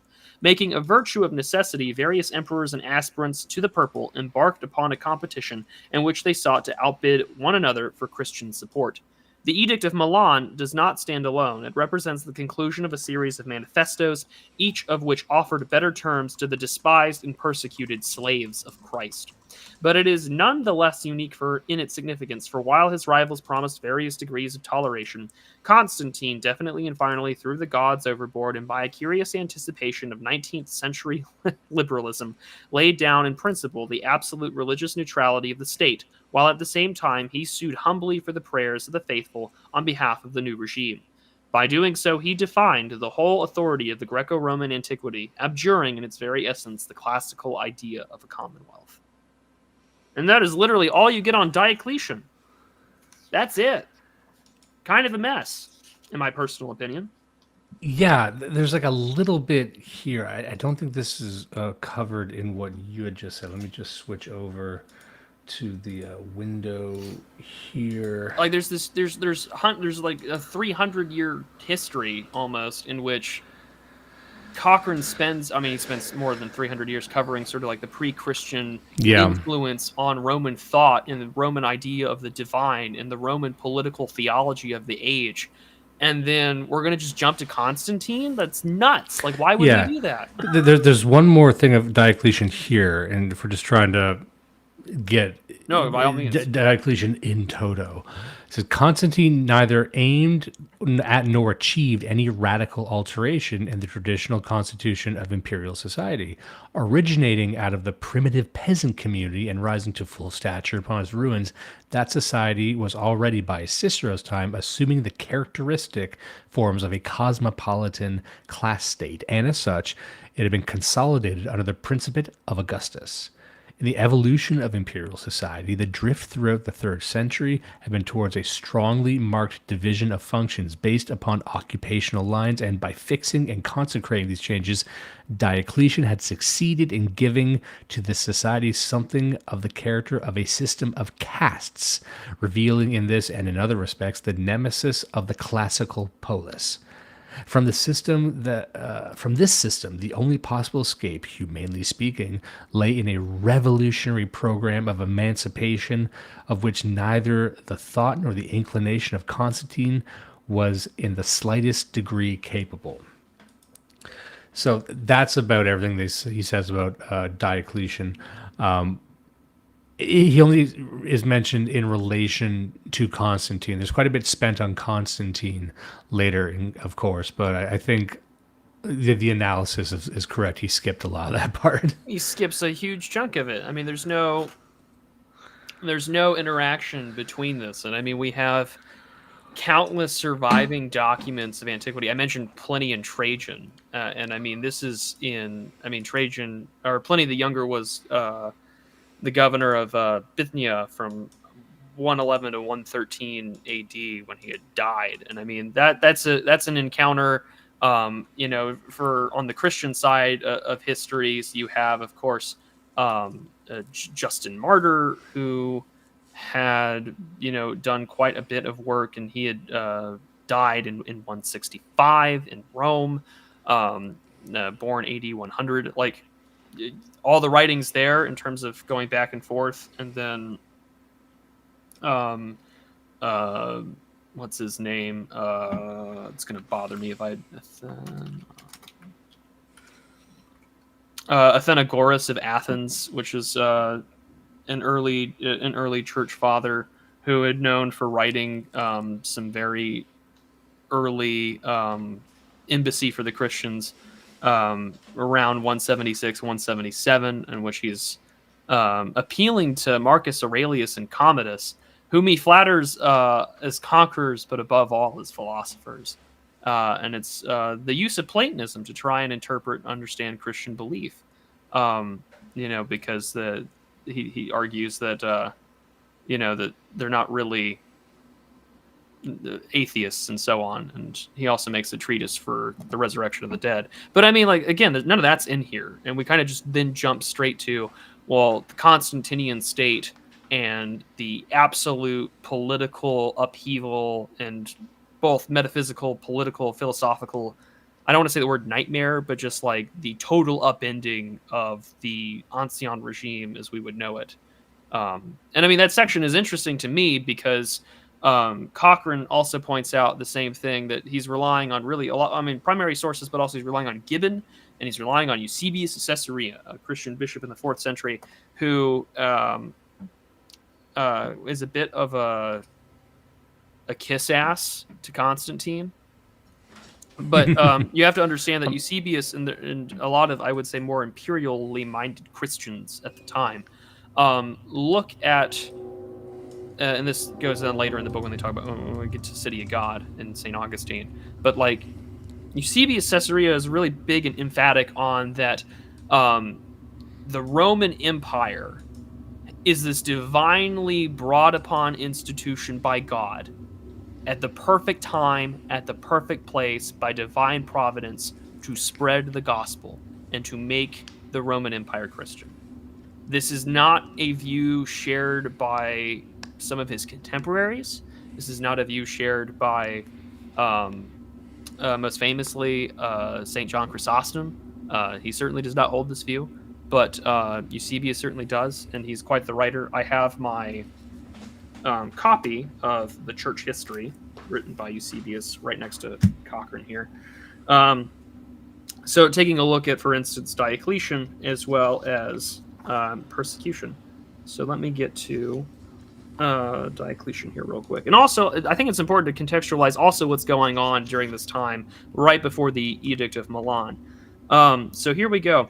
Famine, plague, and war. The usual winter rains and showers were denying the earth its normal downpour when famine struck, as well as plague and an epidemic of another sort of disease, an ulcer that was called a carbuncle because of its fiery appearance. It spread very dangerously over the entire body and attacked the eyes in particular, blinding countless men, women, and children. In addition to this, the tyrant was troubled with war against the Armenians, a people who had been friends and allies of the Romans from very early times. But since they were Christians and ardent in their reverence to the deity, this god-hater tried to make them a sacrifice to idols and demons, so turned from friends to foes, enemies instead of allies. The fact that all these things occurred at the same time completely refuted the tyrant's impudent boasting against the deity. For all that he had the gall to proclaim that in his day famine, plague, and war were averted by his enthusiasm for the idols and his attacks on us. All these impacting him were overthrown and were a prelude to be overthrown. He and his army were worn out by the Armenian War, and while in the cities under his rule were so ravaged by famine and plague that 2,500 Attic drachmas were given for a single measure of wheat. Countless numbers died in the cities and even more in the villages and the countryside. Rural registers, once full of names, were now all but obliterated since a lack of food and disease destroyed almost the entire population at the same time. Some bartered their most valued possessions for the smallest scraps of food and from better supplied, while others sold their things little by little until they were reduced to desperation.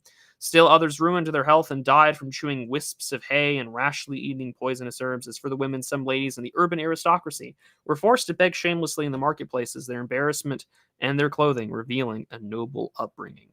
And then this is from Maximian's time, and then we go into the rise of Constantine. But I think like you look at all that, and it's just like you have this great sort of set of history. I mean, it's from the Christian side, and you're going to get a Christian bias to it. But then, my one frustration thing with Cochrane is that while he spends so much time giving me the Roman ideal, he decides to ignore Rome's encounter with Christianity prior to the church being this sort of imperial institution by Constantine's time, or becoming an imperial institution. It's a little frustrating. Yeah, and also just to call attention to a comment here, it says by Sex Frequent. I really hope he doesn't skim over Augustine's political dimension. It's so often he was just saying politics are bad and like utopian man. I don't know if we've really concentrated much on Augustine this episode, but maybe we will in part 2 for sure. Yeah, we're trying to pair this very matter of factly and very carefully. So there's certain things that a lot we're going to save for the second one too. We're really only, so far I've mainly spent a lot of my time in just the first part, like setting the stage and trying to explain the broad strokes of what he's trying to establish. But yeah, there's a lot. We haven't even gotten to the Nicene Creed right now. Like we're really just scraping the surface of Constantine even now. Yeah, we're like an hour and 40 in, and the Roman conceptualization of the metaphysical, a sort of worldly or even sort of a material kind of like heaven on earth type deal, has been conceptualized and influenced through various forms of thought. Also, keep in mind that there are numerous Roman emperors throughout this time, both good and bad, that are trying to take on the Persians. And of course, that'll be something that leads to the death of Julian, the apostate later, whom I recently spent quite a bit of time reading his work. And I read a biography of him about, I want to say 2 months ago.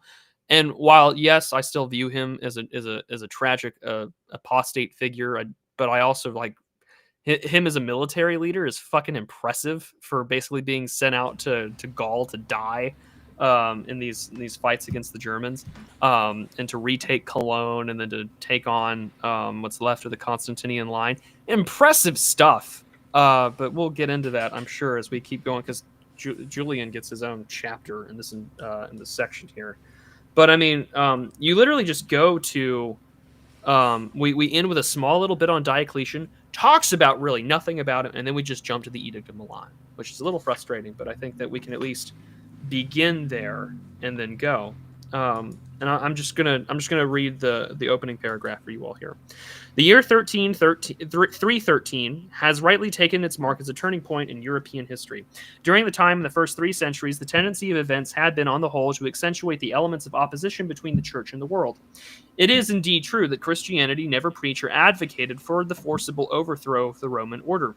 Nonetheless, it regarded that order as doomed to extinction by reason of its inherent deficiencies and confidently anticipated the period of its dissolution as a prelude to the establishment of the earthly sovereignty of Christ. Accordingly, it viewed in detachment the nemesis in which the years of anarchy and confusion appeared to overtake the Romanatus, while at the same time provided within the church a refuge from the cares and sorrows of a disintegrating world. In this spirit, too, it offered a triumphant resistance to the persecutions of various emperors, culminating in the final trial of strength with the Sacred College. The 3 edicts promulgated in the spring of 303 represented the crowning effect and the reforming zeal of Diocletian and Maximian.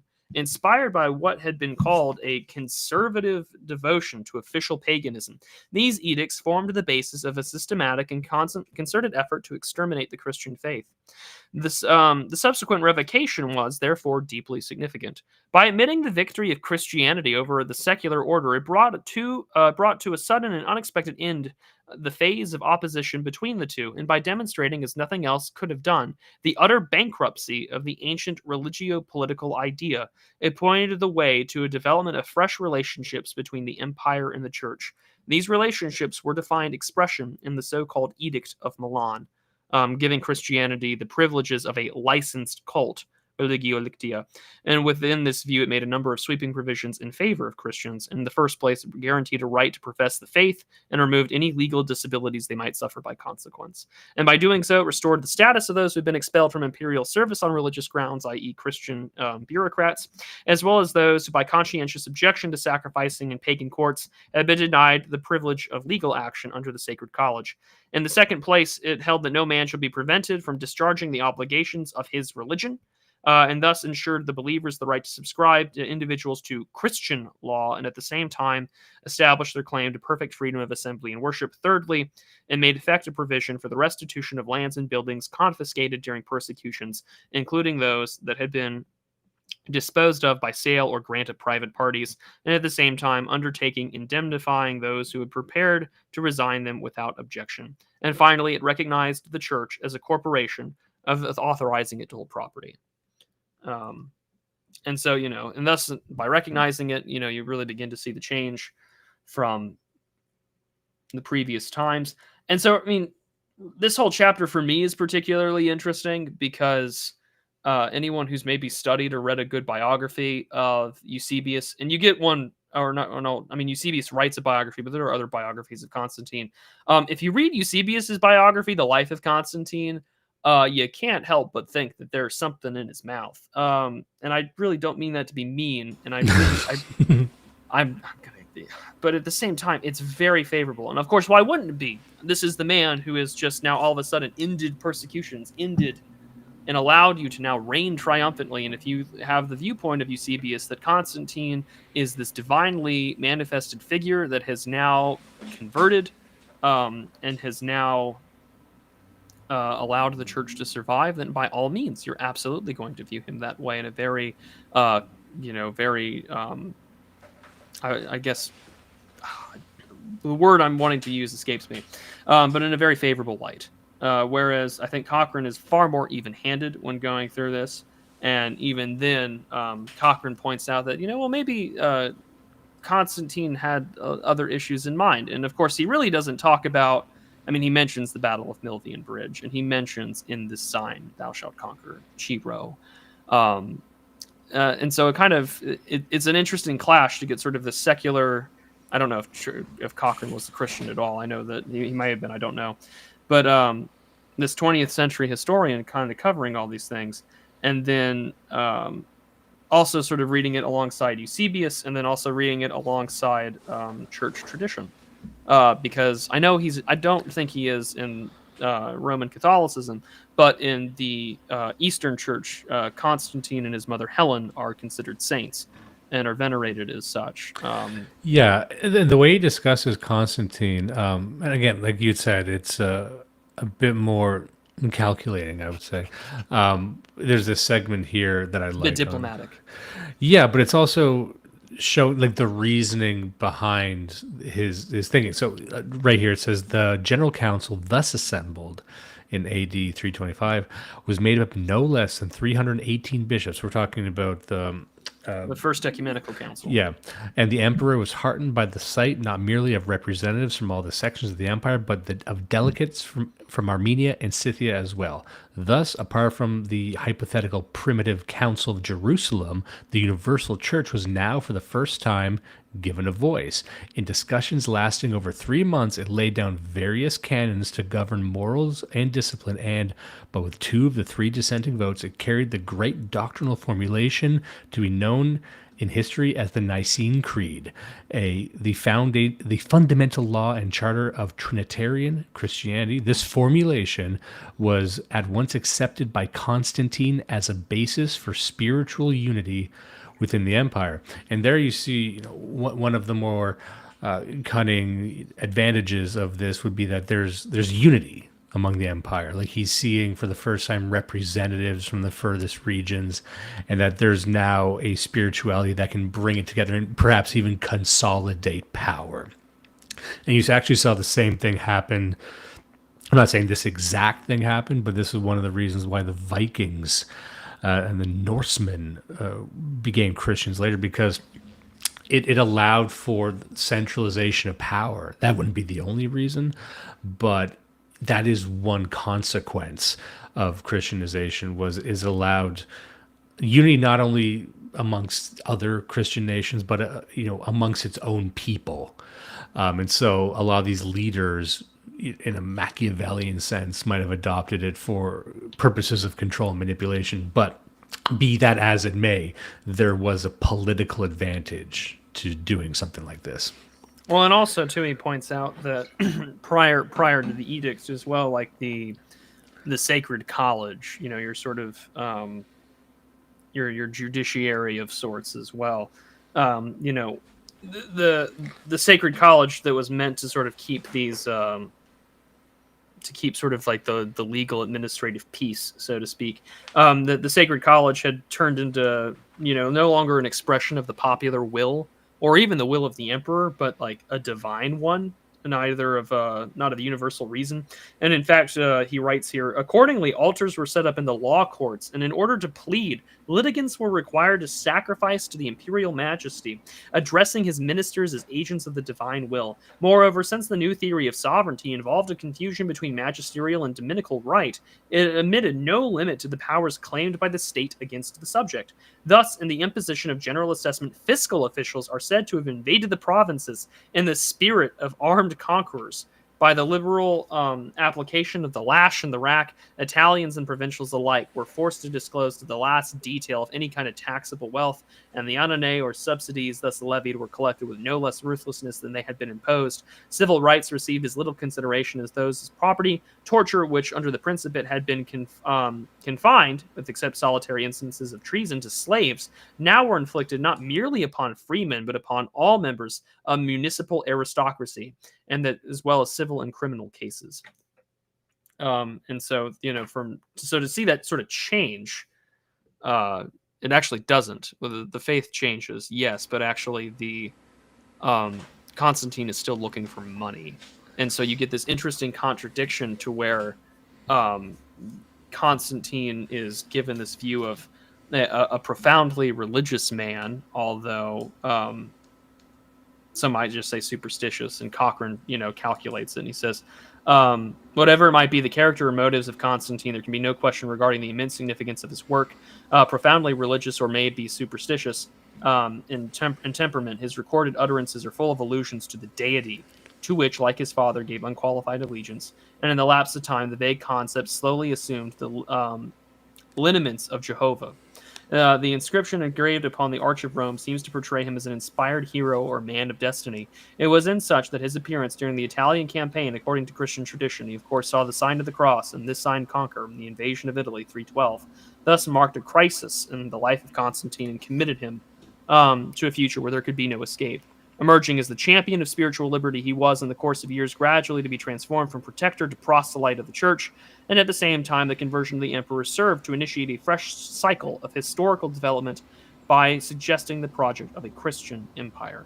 So once more, as in the far-off days of Augustus Caesar, the Roman world was stirred by a sense of fresh hopes and fresh beginnings. But, unlike Augustus, Constantine had no poet or hymn to save his praises.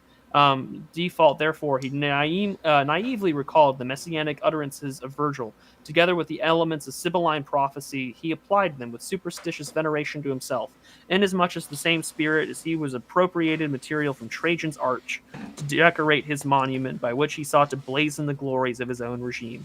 His own eulogists, as though conscious of the need for moderation in his view of a vast amount of evil still to be expunged, were content to speak of the age as gilded and refrained from describing it as a veritable age of gold.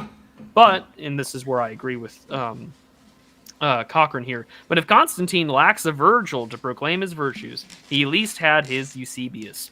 Eusebius of Caesarea ranks as one of the long successions of ecclesiastical politicians across the European stage. And in the view of his position of one who lived in close communication with the emperor and knew much about the inner workings of his policy, as a man who sat at the right of the imperial throne during the sessions of the Council of Nicaea and exercised a decisive influence in framing the creed and discipline over the universal church, it is not too much to see his most extravagant utterances in the authentic voice of his time, other than that in the life recorded by Eusebius of Caesarea. And so that's our Virgil for this time. And I would really recommend that listeners who kind of want to know more about this time period to read the church history, but also his life of Constantine. It's a thick boy. I've got it right here, and but it's worth reading in this sense. And what Cochrane goes into then is beginning to describe, and it's very important to note, and I'm sure a lot of listeners already know this: Christianity is not the majority religion at the time. It is not the religion of the majority of the Roman Empire. It's a plurality, and it has an institution. And as Rodney Stark points out, the sort of Christian value, the sort of self-sacrificing during times of famine and during times of war and illnesses had given greater rates of, or lowered the rates of mortality amongst disease and so on, giving people reason to join because they stayed in the cities when things got bad. And Stark's book also coincides with what Cochrane writes about in the first and second sections, that as things continue to get worse, especially within the crisis of the 3rd century, people are looking for answers. Stark points out in writing about a plague around 270 AD, if I remember right, that he, the pagan priests at the time had kind of fled the city, also trying to save themselves. Prayers and sacrifices were not working, and so people were looking for answers. Why had the gods abandoned them? Why were they being left alone? And then who's left in the cities other than these persecuted atheists trying to take care of whoever's still left in there? Stark pays a kind of even-handed, but I think a favorable view of the early faithful at that time. But it sort of illustrates that there's this crisis of meaning, and that there is this question about, well, my current understanding of the world, metaphysically and philosophically, does not provide an answer. And as Cochrane points out in his text, that there are limitations to even the reaction against Manichaeism.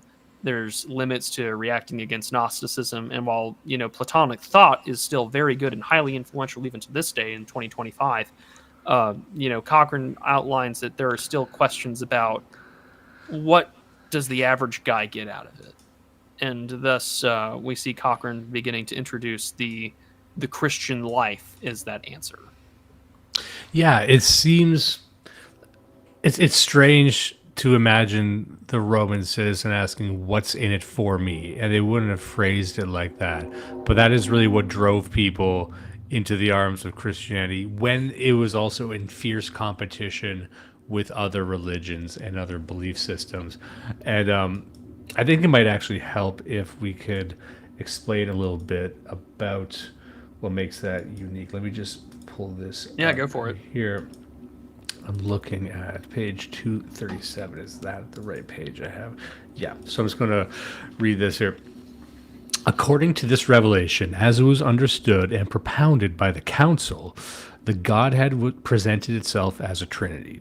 the first element or person of which, God the Father, the great I am of the Hebrew scriptures, emerged specifically as substance or being.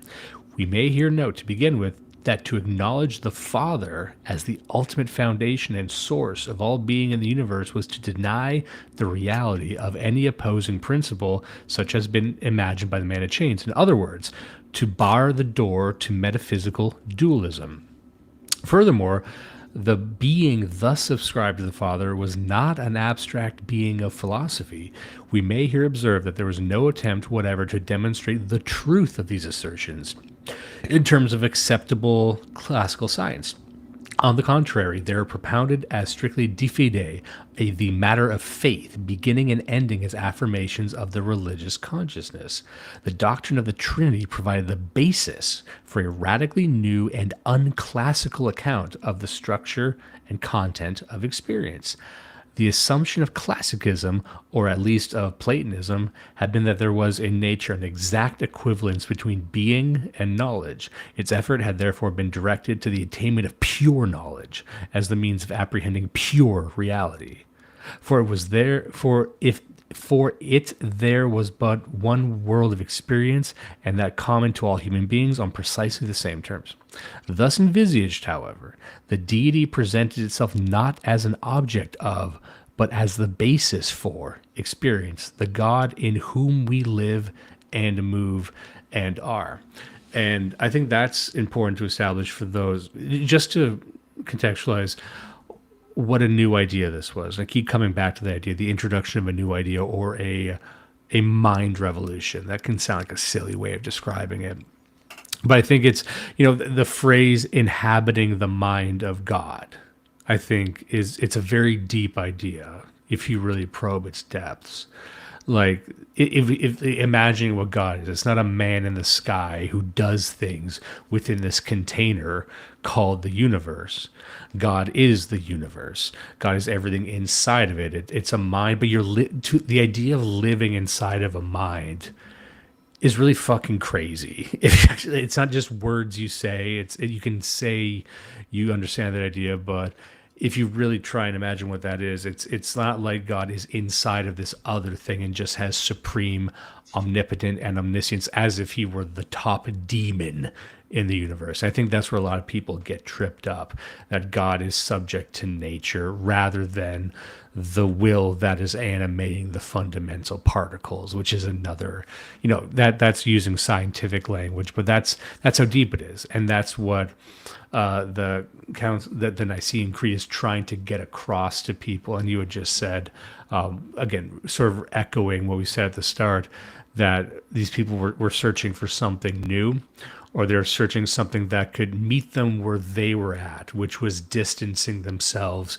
from the status quo that they were inhabiting. And I think that's an interesting way of looking at it, that these people are looking for a new plane to inhabit. The plane of the state, the materialist state, was seen as insufficient, because I think it's unfair to say that there was an entire rejection of the Hellenistic or pagan world. And this is something we discussed at length in that panel we did called the Pagan Christian Synthesis Summit. Like, I don't think there was a hard break from the classical world in this world. There was a revelation, but it carried a lot of the stuff with it. So, anyway, that's just that. And we might need to actually end soon because we're getting close to, we're over 2 hours now. Okay. Well, I might end it here on two things here. One, I'm going to read this section from Cochrane, because it highlights exactly what he had just said. Notwithstanding such innovations, however, Romanatics did not wholly lose its ancient character. Thus, in the intervals when dynasticism failed, the time-honored expedients of military election and co-optation were invoked to supply its deficiencies. And the church, regardless of the merely natural circumstances which elevated men to the purple, gave its blessing to a Valentinian or a Theodosius, which they had already done to a Constantine. Moreover, 4th century law had continued to evolve as a legacy of the past, and was to a very considerable degree stamped with the impress of the traditional Vestius. Apart from such survivals may be noted in a fresh and decidedly significant development Example being control exercised over imperial policy by the Christian Church. This showed itself in two ways. One, the action of ecclesiastical councils, in which, in a sense, functioned as parliaments embodying the philosophic, if not the political wisdom of the empire. And two, the mobilization of enlightened opinion in the support of Christian principles by individual leaders such as St. Athanasius or Ambrose. And the signed public protest against Constantius addressed him by the Catholic community of Alexandria for the salvation of his immortal soul. As a document unique in the history of antiquity, these considerations suggest that despite all accretions to the Roman Empire, the Roman Empire was now, as always, like nothing so much as itself. So that sort of idea of Romanatus, which I think you could just kind of quickly define as, what's the word I'm looking for?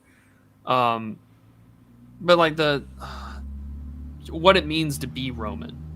It's just the essence of Roman culture, the essence and form, the qualities, behaviors, what it means to be Roman in ancient Rome. And I mean, of course, this has its gravitas, dignity, seriousness, piety, duty to the gods, duty to the state, the steadfastness to be excellent and courageous, and of course to be loyal to that state. I mean, is the pride in Roman in sense. And for this, it's not just to be Roman, but for the post-Constantinian age with relation to the empire and the church, that Romanatus now kind of exists in a form of to be Christian.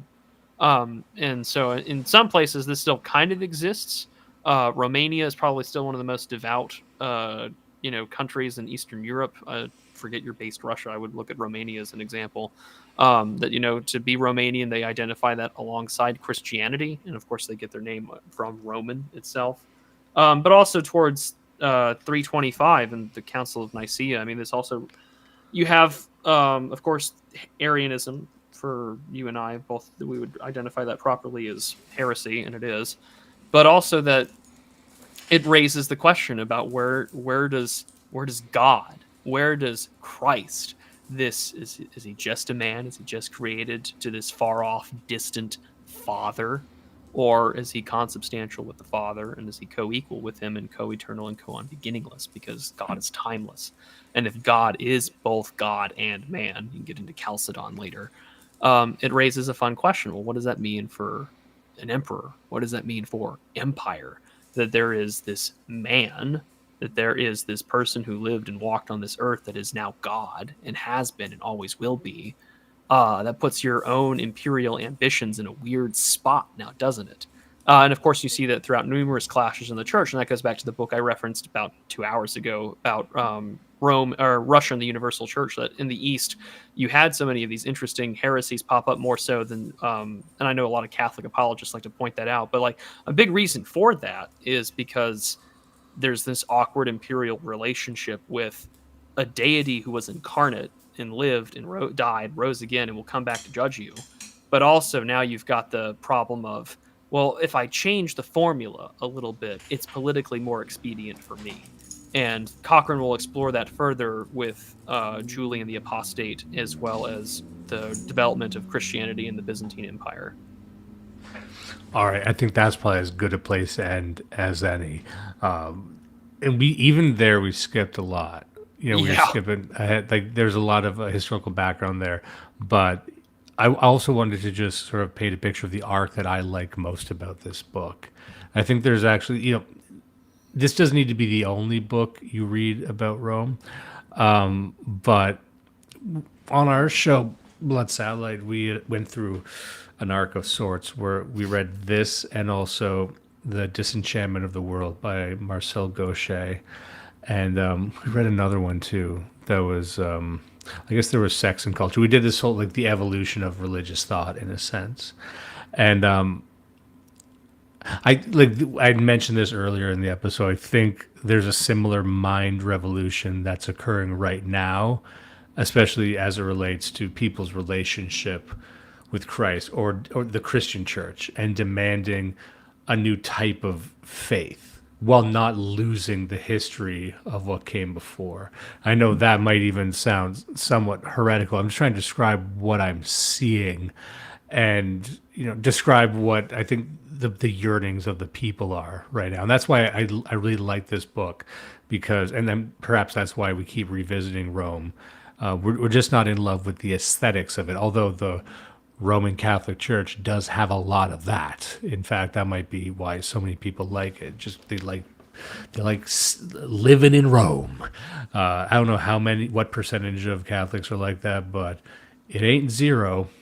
But I think that there's certain demands. There's certain, as I said, it seems obvious to me that even the faithful right now are searching for a higher plane, a depoliticized plane of their faith. If what they see within their various denominations of Christianity is more of an adherence to the political, to the immediate, to even the technological, which seems like a betrayal of the high aims of this thing and what it used to be, something that used to exist outside of these human kingdoms and societies, seems more constrained by them than ever before. It has, in effect, become politicized, and perhaps that's a bargain that these churches have made for survival in the modern age. But I think it's a temporary survival, and I think a lot of people understand. That's how they feel, at least. It gets pretty depressing. I mean, I think a lot of people kind of know that already because of what they're dealing with or what they're fighting in that regards to the spirit of the age. There is a on my way to the airport a couple weeks ago, I drove past a Episcopal church, and it's not an old church, but I mean it has the style. It was it's been around for quite some time, but it's an Episcopal church. And for those who know their American history particularly well, the most presidents that the United States has ever had of any religious denomination had been Episcopalianism, sort of this a reformed, but kind of Anglican church sort of deal. And as I drove by it, I saw the Anglican sign, and or the Episcopal sign, and I saw the shield and everything that goes on it. And of course, it has the gay pride flag inside the shield. And while James Kirkpatrick is no Christian, he had pointed out, he says, "You think that any of those people in there really worship Jesus Christ?" And he's just like, "No, of course they don't. It's the spirit of the age that they worship." The spirit of the age, and then Christ is in service of that, so they can get up on that. In and front that's sort of this Yeah, is the and like I know that some of our pagan listeners are going to like point and laugh or whatever, or they'll. I mean, I hear your criticisms, buddy. I really do. But also, like, for the history of Christianity, the empire doing really gay shit or trying to fuck up my faith for the sake of imperial expediency and to command it to be what it is a tale as old as the church itself since Pentecost, which we just celebrated. That's a great take. last Monday. I like that. Basically, building on what I just said, which is that, that's the story of this thing since its inception. And also, just a side note, I got many pagan and Hellenist friends, and like, hey, I know we're not supposed to know about that, but I know about the left-wing pagans. I know a thing or two. Hey, have you heard about Odin was trans? I've heard that. I've heard that from a lot of people, not our people, but a lot of the right-wing pagan scene hopes that we don't remember, we don't go on TikTok or Instagram and find all the progressive Vikings. I think our mutual friend Fortisax had said it best, that he had taken a picture of like the Norse paganism subreddit and how fucking gay it was. And it's just like, I'm not a pagan myself, and I don't ever see myself becoming one, but like, I feel bad for anyone who's a part of like any established folk community, and I know that there are non-Christian trying to recreate pagan classical clerical traditions and so on. But like, I would be just as pissed if I saw like that faggy stuff walk into my church too. I would literally kick them out. And you guys have weapons and axes and stuff. Like, go ahead and use them. Yeah, just like, that's your thing. It's going to battle. I'd love to take Survive the Jive through one of these. I assume they have conferences. One of those, like you go. He'd walk out like the Northman. He'd be all bloodied and shit. It'd be great. I would like these fat gingers being like, "Did you know that the Vikings were the first feminist society?" Like that shit. And there's like 10,000 of them in a fucking conference center. Well, it's like me in my Wehrmacht uniform going to a furry convention. But, don't worry about it. I'm just here to do God's work. It's like me in my furry outfit going to the Holocaust Museum. I feel you. The one that the Dutch discovered in New Amsterdam in like 1680.